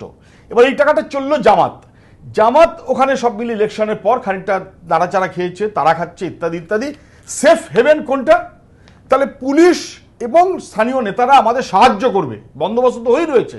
এক সারদায় ওপার বাংলাদেশ মৌলবাদীকে সাহায্য করো, এক সারদায় এপার বাংলাদেশ এপার বাংলা শ্রীমতী মমতা ব্যানার্জিকে সাহায্য করো, এই দুইতে যোগসূত্র হয়ে গেছে। তাহলে এখানে সেফ হেভেন হিসেবে কার্যত পুলিশ এবং স্থানীয় তৃণমূল নেতারা, আমি আর কোনো ব্যাখ্যাই যাচ্ছি না, সবাই বুঝতে পারছেন কার বাড়ি কোথায়, কোন অফিস ইত্যাদি ইত্যাদি, তাও ধামাচাপা দেওয়ার চেষ্টা হয়েছে। কিন্তু পাপ তো বাপকেও ছাড়ে না, ফলে শেষমেশ তৃণমূলের ঝান্ডাগুলো সরাতে পারেনি। অনেক জিনিস ছড়িয়েছে, তৃণমূলের ঝান্ডাগুলো সরাতে পারেনি, সিমির নেতা ইত্যাদি ইত্যাদি। আমি যেটা বলতে চাইছি জয়প্রকাশ বাবু, তাহলে সেইখান থেকে কার্যত একই সূত্রে পশ্চিমবাংলাটাকে ব্যবহার করে ওপার বাংলাকে অশান্ত করো, এপার বাংলাকেও পারলে অশান্ত করো, তার মতো একটা বন্দোবস্ত করে দাও, একটা সব মিলিয়ে একটা ভোলাটাইল শুধু না, এটা বলছি একটা বয়লিং কন্ডিশনে পশ্চিমবাংলাকে নিয়ে এসো, ওপার বাংলাকে নিয়ে এসো। এই জায়গায় দাঁড়িয়ে আমি অর্ণববাবুর সঙ্গে একমত, কথা বাড়াবার দরকার হয় না, আমি একমত যে তখন তুমি সিবিআই আটকাবার চেষ্টা করলে, এখন তুমি এনআইএ আটকাবার চেষ্টা করছো। বুঝতে পারছি যতটা ভাবছিলাম তার চাইতেও গভীরে তোমাদের ইনভলভমেন্ট আছে, নাম্বার 1। তাহলে এত চেষ্টা কেউ করে না, বিপজ্জনক, বোকামো। সাধারণ বিবেচনায় লোকে বলবে বোকামো, ওদের বিবেচনায় ওরা বলবে কোনো উপায় নেই, আমরা সবাই ধরা পড়ে যাবো। কারণ এটা কোনো একটা ওই নেড়ে ভোলা শাকিল গাজী আর অমুক তমুক আর কি হাসান না শাহজাহান চৌধুরী, তার ব্যাপার নয়, তার মাথা আছে অনেকে। সেই মাথারা যেমন ওপার বাংলায় কাজ করছে, এপার বাংলায় কাজ করছে, দুজনের যোগসূত্রের মধ্যে আমাদের কার্যত সরকার প্রশাসন তার মাথারা যুক্ত। এই জায়গায় দাঁড়িয়ে আমিও কিন্তু একমত। মানে গতকাল বর্ধমানে লক্ষ্মী পুজোর দিন তার মধ্যেও আমাদের মিছিল করতে হয়েছে উইথ দি ডিমান্ড যে এনআইএ কে তদন্ত করতে দেয়া হোক। আমাদের কাছে সেই মিছিল করতে হচ্ছে লক্ষ্মী পুজোর দিন মিছিল করা কষ্টকর, হাজার হাজার মানুষ, ছবি দেখেছেন আপনি। আজকে আমি শুনছি আগামীকাল বিজেপিও নাকি একই রকম দাবিতে মিছিল করছে। ভুল অর্থে মিছিল করছো না তোমরা, দাবি করবে কেন? ওইখানে কথা আসছি। এবার তারপরে কি দাঁড়ালো, যেই আমরা দাবিটা করলাম সেই সারদার মতন বোঝা গেল। সবে আমরা দাবি করেছিলাম সিবিআই কিরকম লাফাতে শুরু করলো, সুজন চক্রবর্তীকে কেস দাও, গৌতম দেবকে কেস দাও, অমুককে ধরো তমুককে ধরো, অনেক চেষ্টা করেছে। এখানেও কিন্তু কার্যত তৃণমূল দলের মাথারা এখন মুখ লকাবার জন্য নেমে পড়েছে। কেউ রাস্তায় মিছিল করে যে না আমাদের রাজ্যের পুলিশ দারুণ কাজ করছে। আমি এখানে বলবো why the government of India, তার এখানে আইনের সুযোগ আছে। এখানে কি বয়েল করতে দেওয়া হচ্ছে? 7 দিন সময় চলে গেছে ইতিমধ্যে। এখানে কি বয়েল করতে দেওয়া হচ্ছে যে অতএব শ্রীমতী মমতা ব্যানার্জির নেতৃত্বে ওরা একটু খেলবে আর পাল্টা একটু খেলা কিছু হোক, এই দুটো খেলায় আমার রাজনীতির লাভ কত হয়, এইটা কি সেন্ট্রাল গভর্নমেন্ট দেখবে? নাকি সেন্ট্রাল গভর্নমেন্টের সুমোটো এখানে কোনো অল্টারনেটিভ নেই, এনআইএ কে অ্যাক্ট করানো ছাড়া কোনো অল্টারনেটিভ নেই, বরং সেন্ট্রাল গভর্নমেন্টকে হয়তো বলতে হবে 7 দিন সময়টা নষ্ট হলো, বুঝে হোক না বুঝেও। মিনিস্ট্রি অফ হোম অ্যাফেয়ার্স তারা হোম মিনিস্টারকে চিঠি দিয়েছেন, সেই চিঠি আপনাদের কাছে আছে, মানে নিশ্চয়ই তার কন্টেন্ট আপনি পেয়েছেন, আমিও পেয়েছি। সেই কন্টেন্টে স্পষ্ট যে কার্যত একটা রাষ্ট্রবিরোধী বন্দোবস্ত হচ্ছে। এবং আমি আপনাকে বলছি রাষ্ট্রবিরোধী বন্দোবস্ত হচ্ছে ভয়ঙ্কর, নাশকতামূলক, সমস্ত শক্তি দিয়ে গোটা রাজ্যের মানুষকে রুখে দাঁড়াতে হবে। এখানে কোনো বিভাজনের প্রশ্ন নয়। তার মধ্যে ওরা চিঠি দিয়েছে, হোম মিনিস্ট্রি চিঠি দিয়েছে রাজ্য সরকারকে 1 ঘন্টার মধ্যে। আমার লাস্ট কথাটা হচ্ছে সেই কারণেই এটাকে যেন কোনোভাবে রাজনীতির খেলায় পরিণত করা না হয়। কার্যত ওপার বাংলা এপার বাংলা একটা বাংলা ছিল, এক জাতি, এক ভাষা, এক খাদ্যের অভ্যাস। সেই জায়গায় দাঁড়িয়ে এটা আমাদের লিগেসি এতগুলো বছর ধরে যা অতীতে ছিল গত 25, 30, 40 বছর পশ্চিমবাংলা সম্প্রীতির মধ্যে রয়েছে। সেই পশ্চিমবাংলাকে যদি একবার ভাঙবার চেষ্টা করা হয়, বিজেপি না ওদিকে মুসলিম মৌলবাদী, কাকে তুলবো কাকে খেলবো, রাজ্য সরকার একরকম দেখবে তো দিল্লি সরকার একরকম দেখবে, তার এফেক্টটা কিন্তু পশ্চিমবাংলার জন্য বিপজ্জনক হবে। এটা কোনো রাজনীতি দলমতের ব্যাপার নয়। পশ্চিমবাংলার স্বার্থে সেন্ট্রাল গভর্নমেন্টকে এক্ষুনি অ্যাক্ট করতে হবে, এর রুট তলা পর্যন্ত খুঁজে বার করতে হবে। সারদা রানী সেই টাকা মমতা ব্যানার্জি এবং হাসিনাকে ঠেকানো, এক জায়গায় মৌলবাদকে বাড়ানোর যে চেষ্টাটা হচ্ছে, এর বিরুদ্ধে রুখে দাঁড়ানোটা আমাদের সবার কাজ। Central government must act on it. এটা মিছিল মিটিং এর প্রশ্ন নয়, এইভাবে দেখানো উচিত। শুধু বলে দিই, এই যে বললো না, আমি যোগ করে দিই যে সময় নিচ্ছে কেন্দ্র সরকার, সময় নিচ্ছে না, আরো পরিস্থিতি খারাপ হবে, রাজনৈতিক উত্থান হবে। আচ্ছা 10টা ব্যাপারে সময় নেই, এটা এত ইম্পর্টেন্ট ব্যাপার, এখানে সময় নেওয়াটা ঠিক হবে না। এটা হবে আমাদের রিকোয়েস্ট। তার জন্য সঙ্গে সঙ্গে রিপোর্ট পাওয়ার সঙ্গে সঙ্গে রাজ্য সরকারকে জানিয়েছে। আমার মনে হয় রাজ্য সরকারের উত্তর পাওয়ার সঙ্গে সঙ্গে কিছু অ্যাকশন হবে। এটা আমরা একটা কথা বলে দিই, যেটা তোমার সঙ্গে বলি, সন্ত্রাসের কাছে কিন্তু সংখ্যাগুরু সংখ্যালঘু, মেজরিটি মাইনরিটি, এটা চলে না। সেই জন্যই সুমন আজকে বলতো অষ্টমীর দিন হওয়ার পর থেকে কোন বিরোধী দল, সে কংগ্রেস হোক, বিজেপি হোক, সিপিএম হোক, কেউ বলেছে যে তৃণমূল এটার জন্য কেউ বলেনি তো। উল্টে মুকুলবাবু কেন বললো যে এরা আমাদেরকে দায়ী করছে? ভাড়ার ঘরে কেড়ে আমি তো কলা খাইনি। আমি একবার বলেনি বিমল বাবু, আপনি আসার আগে পলিটিসাইজ করেনি, কিন্তু তৃণমূলই পলিটিক্স সামান্য দেরিতে ঢুকেছেন। আমি দেখাচ্ছিলাম যে 29শে আগস্ট 2009 স্বয়ং মমতা বন্দ্যোপাধ্যায় এই এবিপি আনন্দকেই বলছেন যে NIA is the best organisation. তো এই মুখ্যমন্ত্রী হওয়ার পরে মতটা কেন পাল্টালো? প্রশ্ন 1। প্রশ্ন 2, কি ব্যাপারে বলছিলেন না বৈদিক ভিলেজ, যেটা আপনি মানবেন দুটো গোষ্ঠীর লড়াই, সমাজ বিরোধীদের লড়াই, প্র্যাকটিক্যালি যে গুরুত্ব আর ব্যাপ্তিতে এই বর্ধমানে ঘটনার সঙ্গে তুলনাই চলে না। রাজারহাটে যিনি এনআইএ চাইছিলেন, তিনি এই বর্ধমানে চাইছেন না শুধু নয়, সেটাকে আটকাতে চাইছেন। কি মনে হয় আপনার? প্রথম কথাই রাজনীতির কচকচির বাইরে একটু অন্যরকম আলোচনাটা করব, কারণ আমার এই রাজনীতিকে কচকচি শুনতে এত বিরক্তি লেগে গেছে। কারণ ওই জিনিসটার গুরুত্ব এত বেশি, এর গ্র্যাভিটি এত বেশি, যেটা ওই হাস্যকর স্টুপিড রাজনৈতিক আলোচনার বাইরে একটু আমার মনে হয় করার দরকার, যেটা এখন স্টুপিডিটি খুব চলছে চারদিকে আর কি। একটু বাইরে বেরোতে হবে আমাদের। রাজনৈতিক অ্যাকশন হবে, সেন্ট্রাল গভর্নমেন্ট কি করবে? কথা বলি মমতা ব্যানার্জি চান কি না চান তার উপর ইনভেস্টিগেশন নির্ভর করছে না। আমি যতটুকু আইনটা বুঝেছি, অরুণাভতা যেটা প্রথম অংশে বলেছিলেন যে কেন্দ্রীয় সরকার চাইলে যে কোনো সময় এনআইএ নির্দেশ দিতে পারে, তার ক্ষমতা রয়েছে। কারণ এনআইএ তৈরি হয়েছিল একটা বিশেষ প্রেক্ষাপটে, আন্তর্জাতিক সন্ত্রাসবাদ যেভাবে ডালপালা মেলেছে এবং ভারতবর্ষ যেভাবে আন্তর্জাতিক সন্ত্রাসবাদের একটা বড় টার্গেটে ভারতীয় উপমহাদেশে আমেরিকার পরে ভারতবর্ষ, উপমহাদেশ ছেড়ে দিন, ভারতবর্ষ নিজে, সেক্ষেত্রে এটাকে আটকাতে গেলে শুধুমাত্র রাজ্যের উপর নির্ভর করা যাবে না, এইটা থেকেই কিন্তু এই ভাবনা থেকে এনআইএটা কিন্তু তৈরি হয়েছিল। যদিও এনআইএ এর কিছু ধারা নিয়ে সেই সময় পশ্চিমবঙ্গ সরকার কিছু আপত্তি করেছিল, গুজরাট সরকার তখন নরেন্দ্র মোদীর নেতৃত্বে তারাও আপত্তি করেছিল, সেই আপত্তিগুলো মানা হয়েছিল এবং তারপর একটা কম্প্রিহেন্সিভ আইন তৈরি করা হয়েছিল। তাই একটা কথা ভুল বলা হচ্ছে, মমতা ব্যানার্জি আটকাচ্ছেন, ওনার আটকানোর কোনো ক্ষমতাই নেই। হতে পারে তিনি তার মত প্রকাশ করছেন এনআইএ এর দরকার নেই, আমার পুলিশ যথেষ্ট। যে কোনো রাজ্য সরকার, আমি যদি মমতা বন্দ্যোপাধ্যায়ের জায়গায় মুখ্যমন্ত্রী হতাম আমিও বলতাম আমার পুলিশ যথেষ্ট, আমার পুলিশের গুণগান গাইব নাকি আমি বিহার পুলিশের গুণগান গাইব? আপনি বলবেন যে জাতীয় নিরাপত্তার ইস্যু, আপনি কথা বলবেন না প্লিজ, আপনি কথা বলতে দেবেন না প্লিজ প্লিজ। বলো না, ভালো বলছো। আমি বলছি যে আপনি শুরুতে বললেন যে অনেক লার্জার ইস্যু, জাতীয় নিরাপত্তার ইস্যু, তো সেখানে আমার পুলিশের সিট না চাপড়ে যে সংস্থার এক্সপার্টাইজ আছে, বলছি আমি তো আবার বলছি মমতা বন্দ্যোপাধ্যায় ডাকুন না ডাকুন কিছু যায় আসে এনআইএ।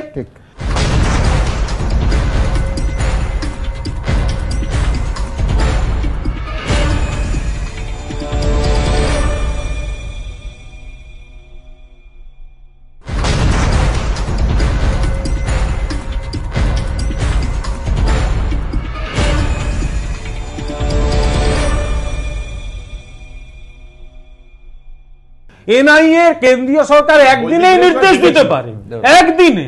তাতে পশ্চিমবঙ্গ সরকারের কি মানে আপত্তি করলে কোন আপত্তি করবে? আপত্তি করলে 356 হয়ে যাবে। পশ্চিমবঙ্গ সরকার যদি আপত্তি করে পরে তিনি 356। আপনি শুরুতেই যে কথাটা বলছিলেন যে ওটা নিয়ে রাজনীতি হবে, ফেডারেল স্ট্রাকচার আঘাত হোক না। শুনুন, এখানে রাজনীতি হবে না, কারণ যেখানে দেশের নিরাপত্তার বিপদ, এই যে ঘটনাটা ঘটলো 48 ঘন্টায় 3টে মিছিল, রাজনীতি হবে না? রাজনীতি পশ্চিমবঙ্গে সর্বত্র হবে। এতক্ষণ এখানে কি হচ্ছিল? আমি তো বসে বসে চুপচাপ শুনছিলাম, রাজনীতি হচ্ছিল না। আমি বলেন আমি এখন বলতে আমি একটা গুরুত্বপূর্ণ বিষয় নিয়ে আলোচনা করছি, এই বিষয় নিয়ে আমার পড়াশোনা বুঝবেন না, এই বিষয় নিয়ে আমার একটু পড়াশোনা চর্চা আছে, একটু বলতে। ফেডারেল স্ট্রাকচারে আঘাত সেটা হচ্ছেই না, আমাকে না না আমাকে রিসার্চের ওয়ার্ক এটা করতে হয়, আপনি এটা করেন না। শুনুন, আমরা আপনার থেকে বেশি পড়াশোনা আবার শুরু করুন, আবার শুরু করুন। আপনি বলেন অন্যদের স্টুপিড বলছেন, অন্যরা পড়াশোনা করেন না বলছেন, আপনি গায়ে জানছেন কেন? যা আলোচনা হচ্ছে এতক্ষণ এত জেনারেল রায়চৌধুরী বলছেন স্টুপিড কথা বলছেন, এতক্ষণ আপনি এই কথা বলেন কি করে যে এতক্ষণ আলোচনা হচ্ছে স্টুপিড আলোচনা? এসব গুলো আগে চুপ করে, আগে ঠিক রাখুন, ভদ্র ভাষা ইউজ করুন। আপনাকে শুনুন, এতক্ষণ অরুণাভতা একটা কথা বলেছিলেন, আপনি তৃণমূল শুনুন, কথা বলতে দিন আগে। অরুণাভতা বা সুজনদার বক্তব্য ছিল কেন্দ্রীয় সরকারের বিরুদ্ধে, আপনি তো বিজেপি করছেন, এখন বিজেপিতে ঢুকেছেন। তারা সেন্সিবল কথা বলেছে, সেন্সিবল না, সেন্সিবল কথা বলেছে, সেন্সিবল আমরা সেন্সিবল কথা বলছি। 12টা আপনি 12টা আপনি বাড়াচ্ছেন তৃণমূলের এই অবস্থায় যে আপনাদের মতন কণ্ঠীদের জন্য 1% মেম্বারশিপ নেই, কোনো সাপোর্টার আমি নই। ভালো করে শুনুন, আগে আপনার দলে ঢোকার পর দলটাকে তুলে দেওয়ার পক্ষে আপনিই যথেষ্ট। শেষ করি, আপনি একাই যথেষ্ট। প্রথম কথা হচ্ছে যে এখানে রাজনৈতিক কসকজি আছে, না না রাগ করবো, বাধা দিলে তো রাগ করবো। প্রথম কথা, এই যে ঘটনা ঘটেছে এর সঙ্গে একটা আন্তর্জাতিক জেহাদি যোগ রয়েছে, বোঝাই যাচ্ছে। এবং রাজ্য সরকারের কোনো আপত্তি পরোয়া না করে কেন্দ্রীয় সরকার এখানে কিন্তু নির্দেশ দিতে পারে। কেন্দ্রীয় সরকার, আমার ধারণা কেন্দ্রীয় সরকারের যা অ্যাক্টিভিটি, সেক্ষেত্রে সে আগে দেখবে যে এটা সত্যি এনআইএ করার মতো ঘটনা কি না, সেটা সে দেখছে। এবং বর্তমান সরকারের, কেন্দ্রীয় সরকারের আমি যা অ্যাটিটিউড বুঝেছি, তারা কিন্তু যে কোনো সময় এনআইএ নির্দেশ দিতে পারে যদি ফিট কেস দেখে, ওরা দিতেই পারে। সুতরাং এখানে এই নিয়ে মনে করার কোনো কারণ নেই যে রাজ্য সরকার আটকাচ্ছে বলে এনআইএ হচ্ছে না, এটা প্রথমত এটা একেবারেই ঠিক নয়। দ্বিতীয় কথা, এর একটা অন্য দিক রয়েছে, সেটা হচ্ছে বাংলাদেশের সঙ্গে ভারতের সম্পর্কের একটা বিষয় রয়েছে। এই একটা কিছু জেহাদি, এটা এরা তো যারা করে জেহাদি, এবং যে মহিলাদের কথা বলা হলো, কিরকম ট্রেন্ড বোঝা যাচ্ছে যে এটা ভয়ঙ্কর আক্রমণ, মানে ইন্টারোগেশন, যে কোনো একটা অপরাধীরও বুক শুকিয়ে যায়, এরা কিন্তু সেটা ফেস করে চলেছে। একদম খুব ডেঞ্জারাস, এগুলো অত্যন্ত ডেঞ্জারাস। না না, আপনি ওই দৃশ্যটা ভাবুন না যে একজন মৃতপ্রায় মারা গেছে, তারা তখন প্রমাণ লোপাট করছে, তখন আগুন জ্বালিয়ে কাগজ পোড়াচ্ছে, সিম পোড়াচ্ছে, আর বাইরের লোকজন ঢুকছে, প্রতিবেশীরা ঢুকছে, তাদের কি ধরনের ট্রেনিং পেয়েছে ওরা, কি ধরনের কাজ ছিল, হাতে আপেল দিয়েছে, আপেল কি ধরনের ট্রেনিং ওরা পেয়েছে, এটাকে এই জায়গা থেকে ধরতে হবে। দ্বিতীয় হচ্ছে এনআইএ, শুধু এনআইএ দিলে হবে না। আমি আমেরিকার যে এই ধরনের ইয়েগুলো দেখেছি, সেখানে এফবিআই কিন্তু তদন্ত করে। এফবিআই তদন্ত করলে কিন্তু ওখানকার যে স্টেট গুলো, তাদের যে এজেন্সিগুলোর সঙ্গে তারা কোঅপারেট করে। আমাদের এখানেও কিন্তু এনআইএ এর সঙ্গে রাজ্য এজেন্সিগুলোর কোঅপারেশন দরকার আছে। যদি কোথাও দেখা যায়, এনআইএ দেখে যে রাজ্য সরকার কোঅপারেট করছে না, রাজ্য সরকারের বিরুদ্ধে কিন্তু কড়া ব্যবস্থা নিতে পারে। সুতরাং আইন কিন্তু কেন্দ্রীয় সরকারের পক্ষে। কেন্দ্রীয় সরকার ইচ্ছে করলে এ ব্যাপারে নিজের মতো ইনভেস্টিগেট করতে পারে। রাজ্য সরকার কেন, রাজ্য সরকারের ঠাকুরদাকে তাকে হেল্প করতে হবে। মানে এই ধরনের টার্ম আমি ইউজ করছি, কেউ আটকাতে পারবে না। ন্যাচারালি আমার মনে হয় না এই ধরনের রাজনৈতিক আলোচনার খুব প্রয়োজন আছে বলে কেন্দ্রীয় সরকার যদি ফিট কেস দেখে, তাহলে কিন্তু তারা এনআইএ তাই যদি হয় তাহলে সব পক্ষের মিছিল কেন? মানে শুনুন, তার কারণ হচ্ছে আমি সরকার তো কিছু লুকোনোর নেই, তাহলে আমি কেন? তার কারণ কি জানেন, এটা এই রাজ্যে সবকিছু বোধ হয় কেউ কাউকে থাপ্পড় মারলেও সেটা কিন্তু রাজনীতি হয়ে যায়। যখন এখানে আমি একটু আগে এলো, আমি স্টুপিড আলোচনা বলতে এখানকার আলোচনা বোঝাইনি, বেশ কিছুদিন ধরে চলছে পলিটিক্স এর আলোচনা। যেমন রায়চৌধুরী স্টুপিড আলোচনা করবেন, এগুলো আমি স্বপ্নেও ভাবতে পারি না। জয়প্রকাশ দা ঠিক সেটাই বলে দিলেন, এটা একটা রাজনৈতিক আলোচনা। কারণ আমাকে এখানে তৃণমূল প্রমাণ করতে হবে, কারণ উনি এখন নিজেকে বিজেপি প্রমাণ করার জন্য ভুলতেও তো পাচ্ছেন। যখনই কেন্দ্রীয় সরকারকে ডিফেন্ড করার কথা উনি চুপ করে থাকেন। উনি কেমন বিজেপি আমি বুঝতে পারছি, বিজেপির দল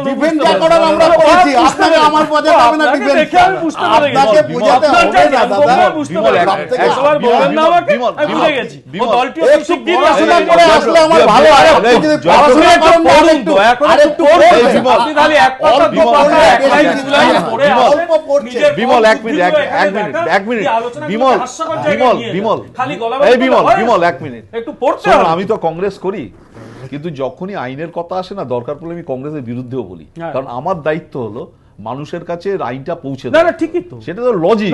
জয়প্রকাশ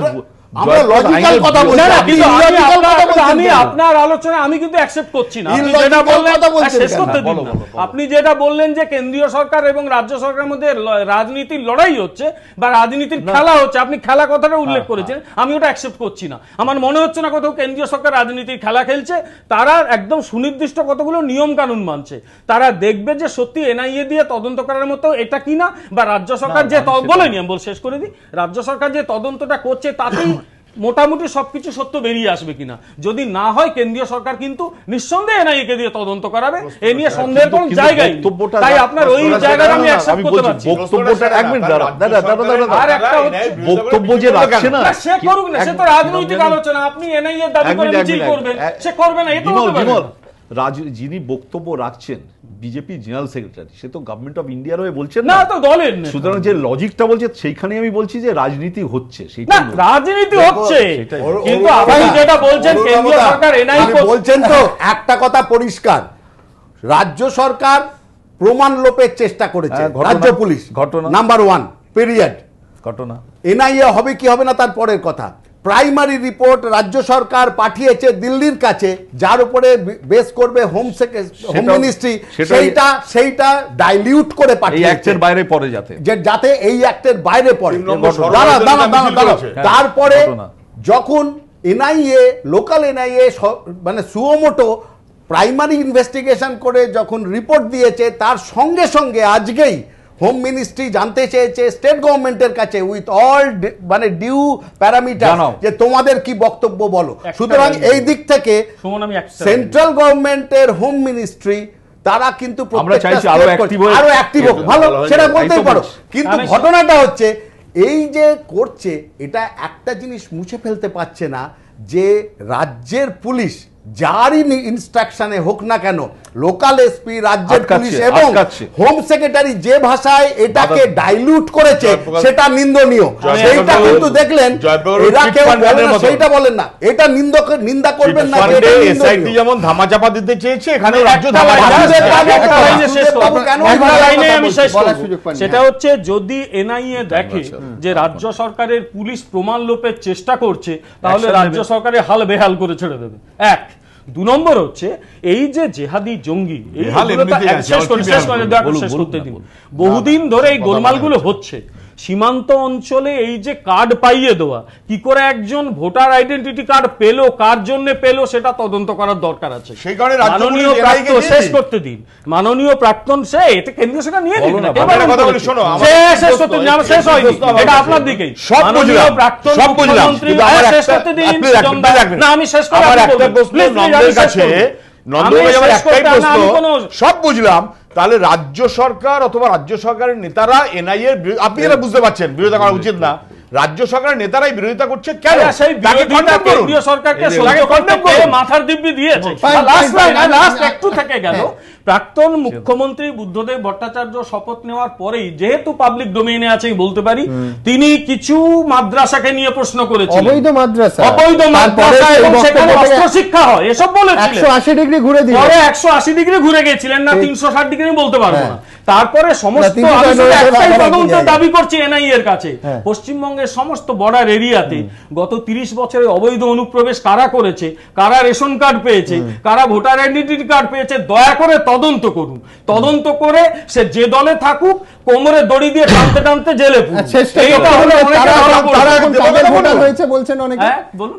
আপনার এতগুলো বলেন, তারা এখন কাদের ভোটার হয়েছে? যার ভোটার হোক না কেন, কোমরে দড়ি চাই, পরিষ্কার কথা। তাহলে বোঝা যাবে কে কান্নাটি করছে। সবই যদি হলো, তাহলে এনআইএ এর কাছে যাবার কথাটা রাজ্য সরকার বলতে পারছে না কেন? আরে মহা মুশকিল, আপনি রাজ্য সরকার কোনটা লুকাতে চাইছে? বলতে পারছেন না। রাজ্য সরকার বলুক না, রাজ্য সরকার কি লুকাতে চাইছে? যেমন লুকাতে চেয়েছিল সারদাতে করতে করতে নেতারা ধরা পড়েছে, এখানে নেতারা ধরা পড়ে এই ভয় কে যে পড়বে আপনাদের বহু লোককে নিয়ে ডাকাটা কি? ভারতের বাংলাদেশ সীমান্ত, সেখানে জঙ্গি শিবির হচ্ছে বলে নানা সূত্রে যে খবর আসছে, আমাদের প্রতিনিধিরা তা খতিয়ে দেখেছেন। বর্ধমানের খাগড়াগড়ে বিস্ফোরণের তদন্ত শুরু হওয়ার পর একে একে সামনে এসেছে চোখ কপালে তোলার মতো তথ্য। যে বিস্ফোরণকে সাধারণ বোমা বিস্ফোরণের ঘটনা বলে চালিয়ে দেওয়ার অভিযোগ উঠেছে বর্ধমান জেলা পুলিশের বিরুদ্ধে, তাই আখেরে জেহাদি ডেরায় ভয়ঙ্কর বিস্ফোরক তৈরির গবেষণাগার বলে প্রমাণিত হয়েছে। এই সূত্রেই জড়িয়েছে বাংলাদেশের মৌলবাদী সংগঠন জামাত উল মুজাহিদিনের নাম। বাংলাদেশে সক্রিয় জঙ্গি সংগঠনগুলির পশ্চিমবঙ্গের মাটি ব্যবহার করার পেছনে রয়েছে বাংলাদেশের রাজনৈতিক প্রেক্ষাপট। বিপুল সংখ্যাগরিষ্ঠতা নিয়ে শেখ হাসিনার আওয়ামী লীগ দ্বিতীয়বার ক্ষমতায় আসার পর বাংলাদেশ সরকার কট্টরপন্থীদের বিরুদ্ধে জিরো টলারেন্স নীতি গ্রহণ করেছে। একের পর এক নেতাকে গ্রেফতার, ডেরায় লাগাতার অভিযান চালিয়ে ক্রমেই জামাতের মতো কট্টরপন্থী সংগঠনগুলির প্রকাশ্য কার্যকলাপ চালানো ক্রমশ কঠিন করে দিয়েছে বাংলাদেশ সরকার। গত বছর ফেব্রুয়ারিতে শাহবাগ আন্দোলনে যে প্রয়াস আরও গতি পায়। সূত্রের খবর, তারপর থেকেই পশ্চিমবঙ্গের সঙ্গে দীর্ঘ কাঁটাতারবিহীন সীমান্তের সুযোগ নিয়ে কোণঠাসা জামাত জঙ্গিদের অনেকে লুকিয়ে পালিয়ে আসে এই রাজ্যে। এখানেই গোপন আস্তানা গেড়ে চালাতে থাকে জঙ্গি কার্যকলাপ। রাজ্যের সীমান্তবর্তী জেলাগুলিতে এরা ছড়িয়ে পড়েছে বলে উল্লেখ রয়েছে গোয়েন্দা রিপোর্টে, যেখানে জেহাদি তালিম, বিস্ফোরক তৈরির প্রশিক্ষণ সহ বিভিন্ন রাষ্ট্রবিরোধী কার্যকলাপ চলে বলে গোয়েন্দা সূত্রে খবর। তবে ভারতের দিকেই নয়, এমন শিবির রয়েছে সীমান্তের ওপারেও। বাংলাদেশ সরকারের সক্রিয়তা বাড়লে তারা আবার অনেকেই চলে আসে এই দেশের ভূখণ্ডে। গোয়েন্দাদের একাংশের দাবি, এপারের গোপন ডেরায় তৈরি অস্ত্র বিস্ফোরক চলে যায় বাংলাদেশে। বর্ধমান বিস্ফোরণ কাণ্ডের পর এই সমস্ত জেহাদি তালিম শিবিরের পান্ডারা প্রায় সকলেই এখন বাংলাদেশ সীমান্তের আশেপাশেই গা ঢাকা দিয়ে আছে বলে গোয়েন্দা সূত্রে খবর। এবিপি আনন্দ। অভিযোগ এটা উঠেছিল যে সারদার টাকার একটা অংশ সীমান্তের ওপারে ব্যবহৃত হচ্ছে। বাংলাদেশের তরফ থেকে একাধিকবার সংসদে এই বিষয়টি উঠে আসে।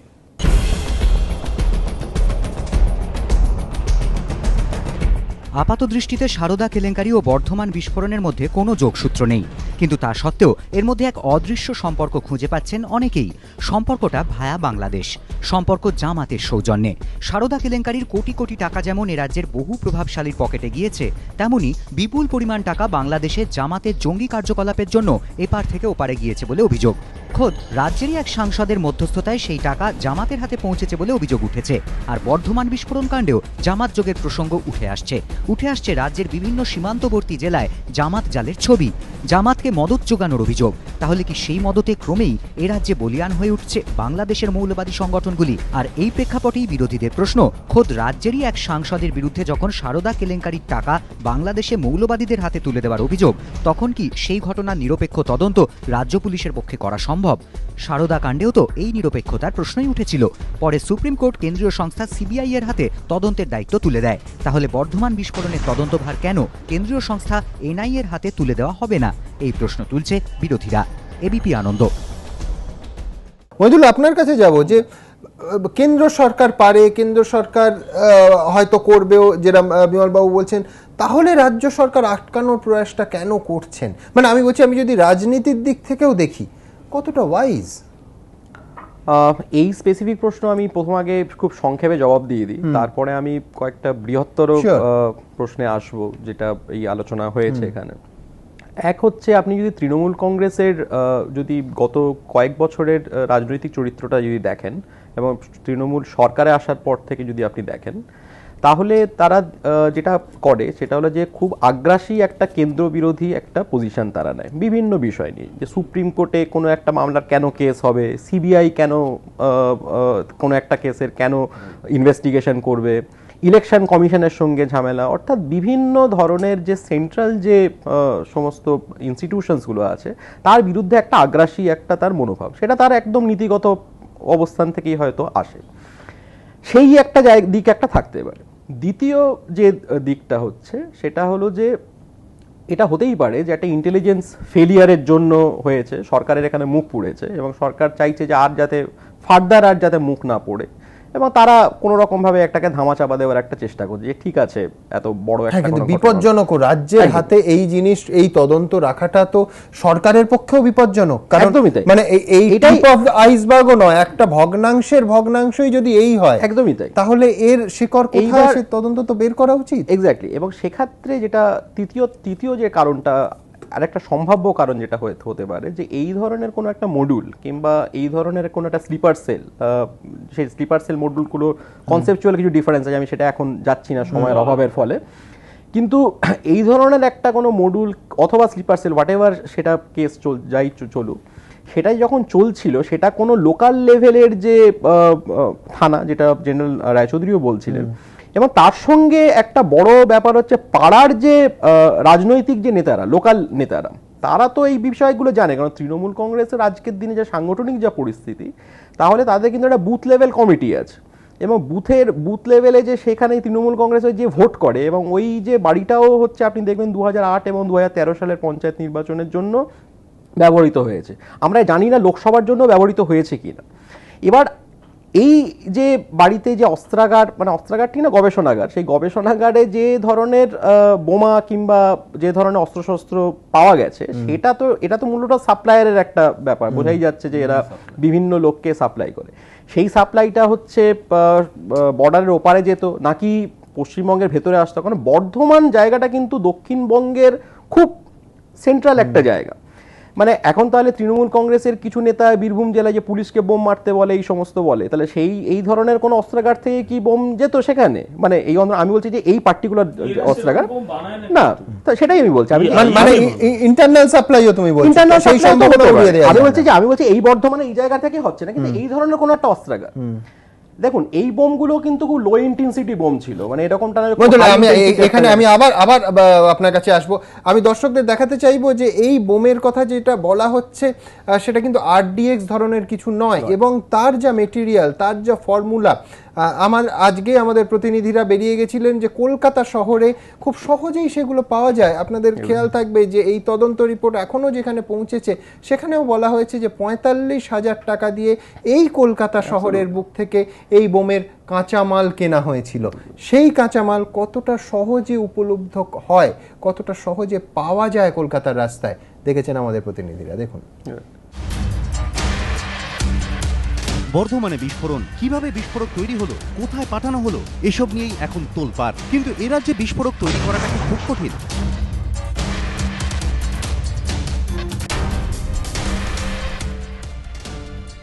উপকরণ পেতে কি প্রচুর মাথার ঘাম পায়ে ফেলতে হয়?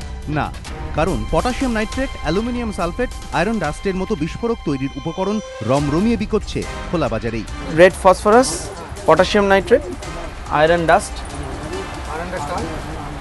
আর অ্যালুমিনিয়ামের কোনো কুচি হয়, মানে অ্যালুমিনিয়ামের যে কোনো গ্রুপ পাবে, হ্যাঁ, যেগুলো এক্সপ্লোসিভের মধ্যে ইউজ করে। কলেজ স্ট্রিটের রাসায়নিকের দোকানে গিয়ে খোঁজ করতেই দোকানদার এগিয়ে দিলেন রাসায়নিকগুলি। বিক্রেতারাও জানেন এই রাসায়নিক দিয়ে বিস্ফোরক তৈরি হয়, তবে তাদের বক্তব্য স্কুলের সিলেবাসে এই রাসায়নিকগুলির ব্যবহার রয়েছে, তাই বিক্রি করতে হয়। যদি একটা গভর্নমেন্ট থেকে কোনো স্ট্রিকচার দেওয়া হয় কাদের দেবো কাদের দেবো না, সেটা সুবিধা হয়। কারণ এডুকেশনাল সব ইনস্টিটিউট আমাদের থেকে নেয়, স্কুল, কলেজেস, রিসার্চ ল্যাব, তাদের তো অ্যাসিড ছাড়া কাজ চলবেই না। লালবাজার থেকে পুলিশরা এসে একটা নোটিফিকেশন দিয়েছিল কারা কিনছে একটু জেনে রাখবেন, তো সেটা জেনে রাখি। তারা একটা চিঠি আই কার্ডের জেরক্স দিয়ে যায়, ম্যাক্সিমাম এর বাইরে তো কিছু হয় না। কিন্তু এই রাসায়নিকগুলি যে শুধু স্কুল কলেজ কর্তৃপক্ষ বা পড়ুয়ারাই কিনছে তার কি নিশ্চয়তা? উত্তর নেই কারো কাছে। শুধু রাসায়নিকের দোকানই নয়, বিস্ফোরক ভুল লোকের হাতে যাওয়ার অবকাশ রয়েছে অন্য পথেও।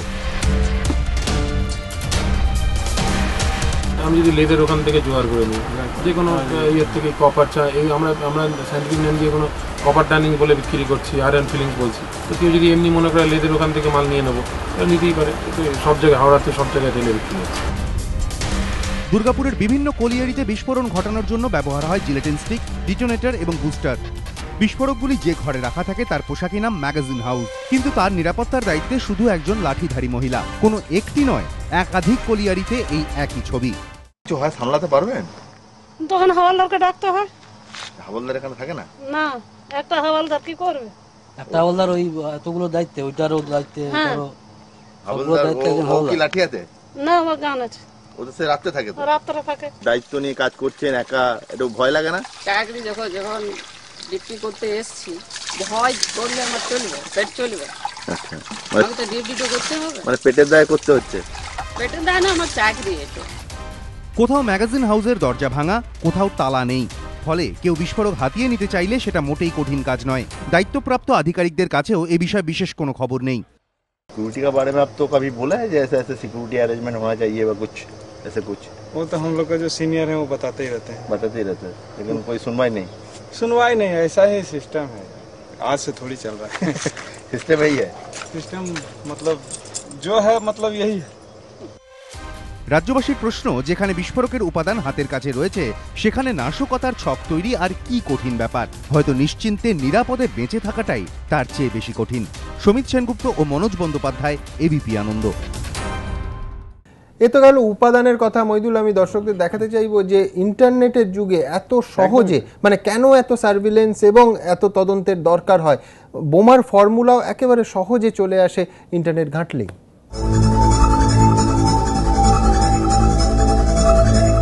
বর্ধমান বিস্ফোরণ কাণ্ডের তদন্ত নেমে পুলিশের চক্ষু চড়ক গাছ। কি নেই বর্ধমানের এই বাড়িতে?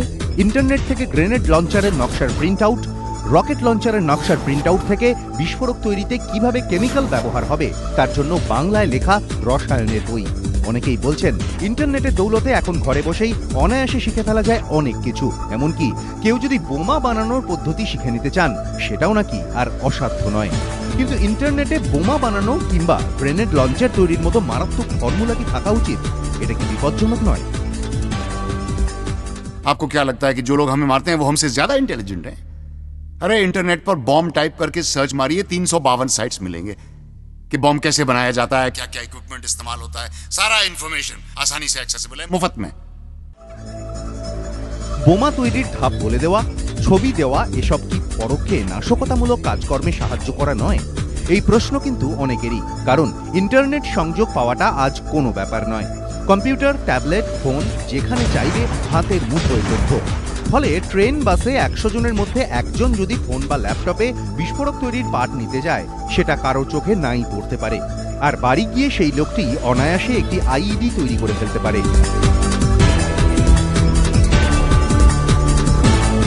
তখন সেই বিস্ফোরণ থেকে কিভাবে বাঁচা যায় সেই তথ্য কিন্তু ইন্টারনেটে খোঁজার সুযোগ মিলবে না। এবিপি আনন্দ।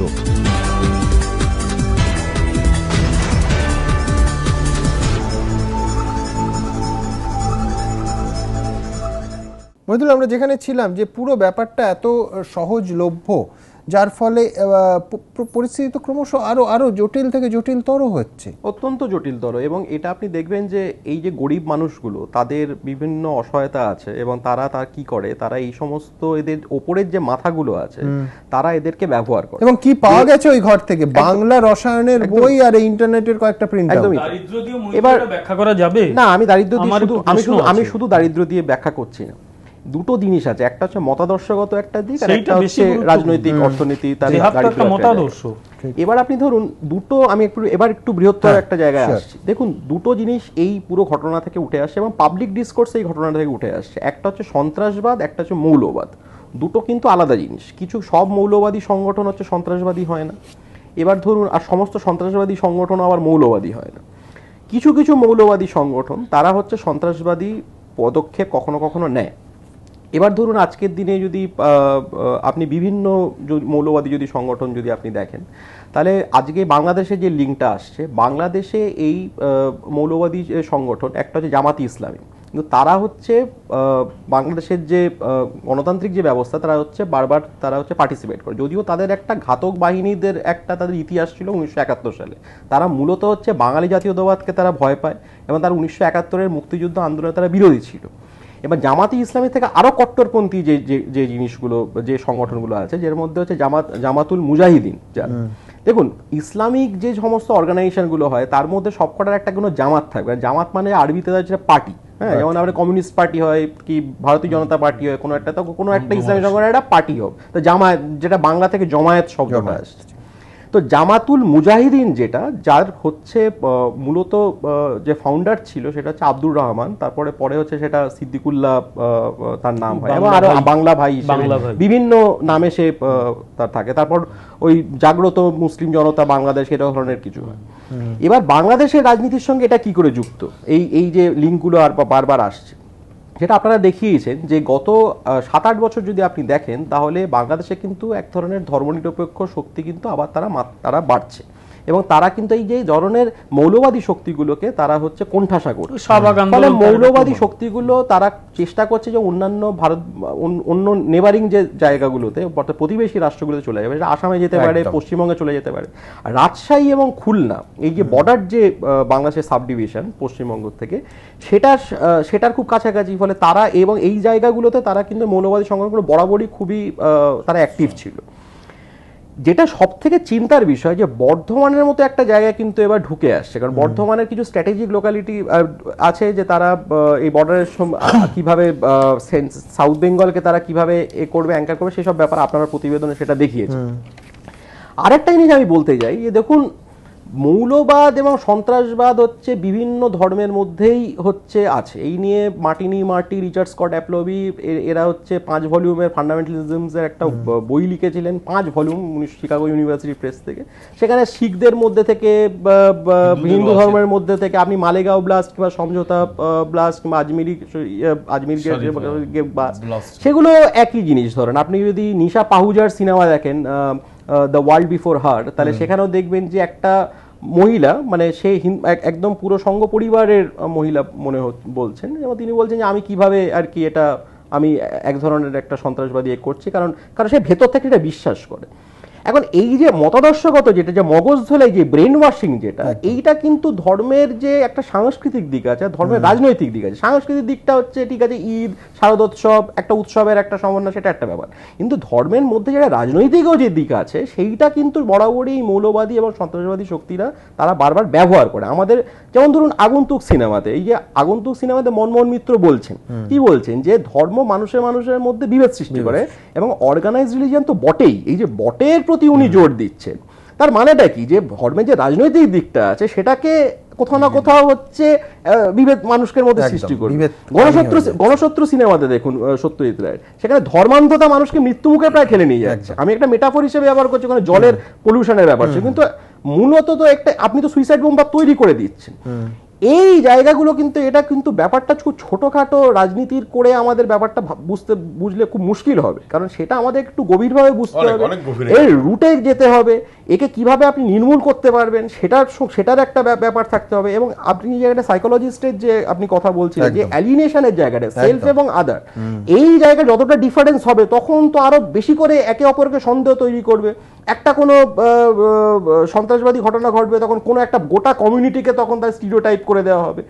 এই জিনিসগুলোকেও আমাদেরকে দেখতে হবে, ব্যাপারটা অত সহজ নয় এবং এই খুব সস্তা এবং স্থূল রাজনীতি করলে কিন্তু খুব মুশকিল হয়ে যাবে। মানে পশ্চিমবঙ্গ ভারতবর্ষের যে ওভারঅল যে সম্প্রীতির যে একটা জায়গা, এবং আপনাকে দেখতে হবে যে দেখুন বাংলাদেশে আজকের দিনে একটা ধর্মনিরপেক্ষ সরকার, তারা মৌলবাদীদের বিরুদ্ধে একটা কড়া মনোভাব নিয়েছে। আমাদেরকে কিন্তু সেই কড়া মনোভাবের সাথে কিন্তু আমাদের থাকতে হবে, তাদের বিরুদ্ধে গেলে চলবে না।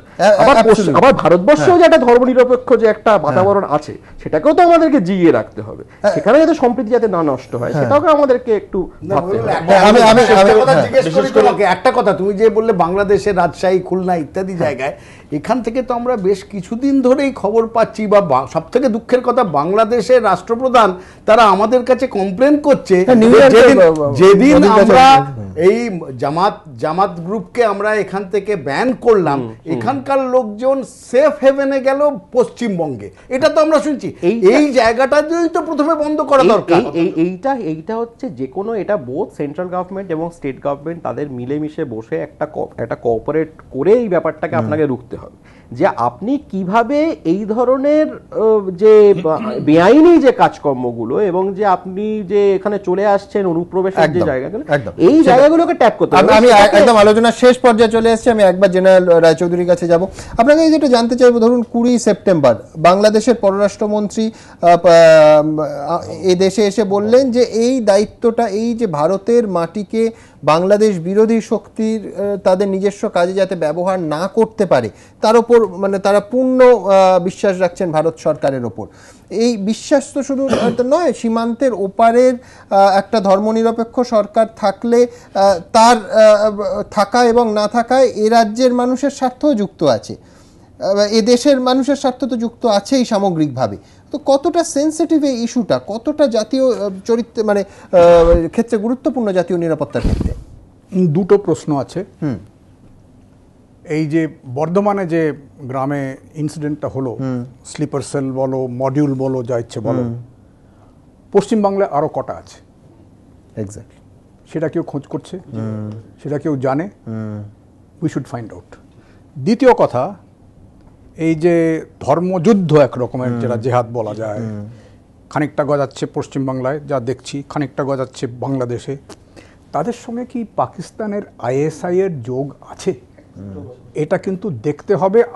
আমার বিশ্বাস আছে, আমার কাছে মানে ইয়েস আছে। এই লিঙ্কেজটা এই যে আমাদের সেন্ট্রাল এজেন্সিরা আসে, এনআইএ, এনএসজি বলেছিলাম, ওদের উল্লেখ করা হয়নি, but they are the most important, কারণ ওরা এসে এক্সপ্লোজিভ অ্যানালিসিস ওরা করে, জাগে, সেটা অন্য কথা। এই যে দুটি প্রধান প্রশ্ন, যে এইরকম স্লিপার সেল মডিউল যা ইচ্ছে বলা হোক, how many are there in West Bengal? 1. 2, is Pakistan's ISI connected with them? Who is doing that work? Somebody should be doing that work. তো অবশ্যই সেন্সিটিভ একটা অভ্যন্তরীণ অস্থিরতা পরিস্থিতি গজাচ্ছে, সেটার ওপর যেটা সবাই আপনারা বললেন, সবাইকে মিলে সেটার বিরোধিতা করতে হবে। কতটা সফল হচ্ছি সেটা ইট ইজ তার উপর নির্ভর করছে আমাদের রাজ্য এবং রাষ্ট্র কিভাবে থাকবে। অবশ্যই। তবে আমি যেটা বলছি যে রাজ্য এবং কেন্দ্র এদের মধ্যে বিরোধিতা করে কাজ চলবে, একদম সহযোগিতা এবং সাহায্যের ভিত্তিতে এগোতে হবে।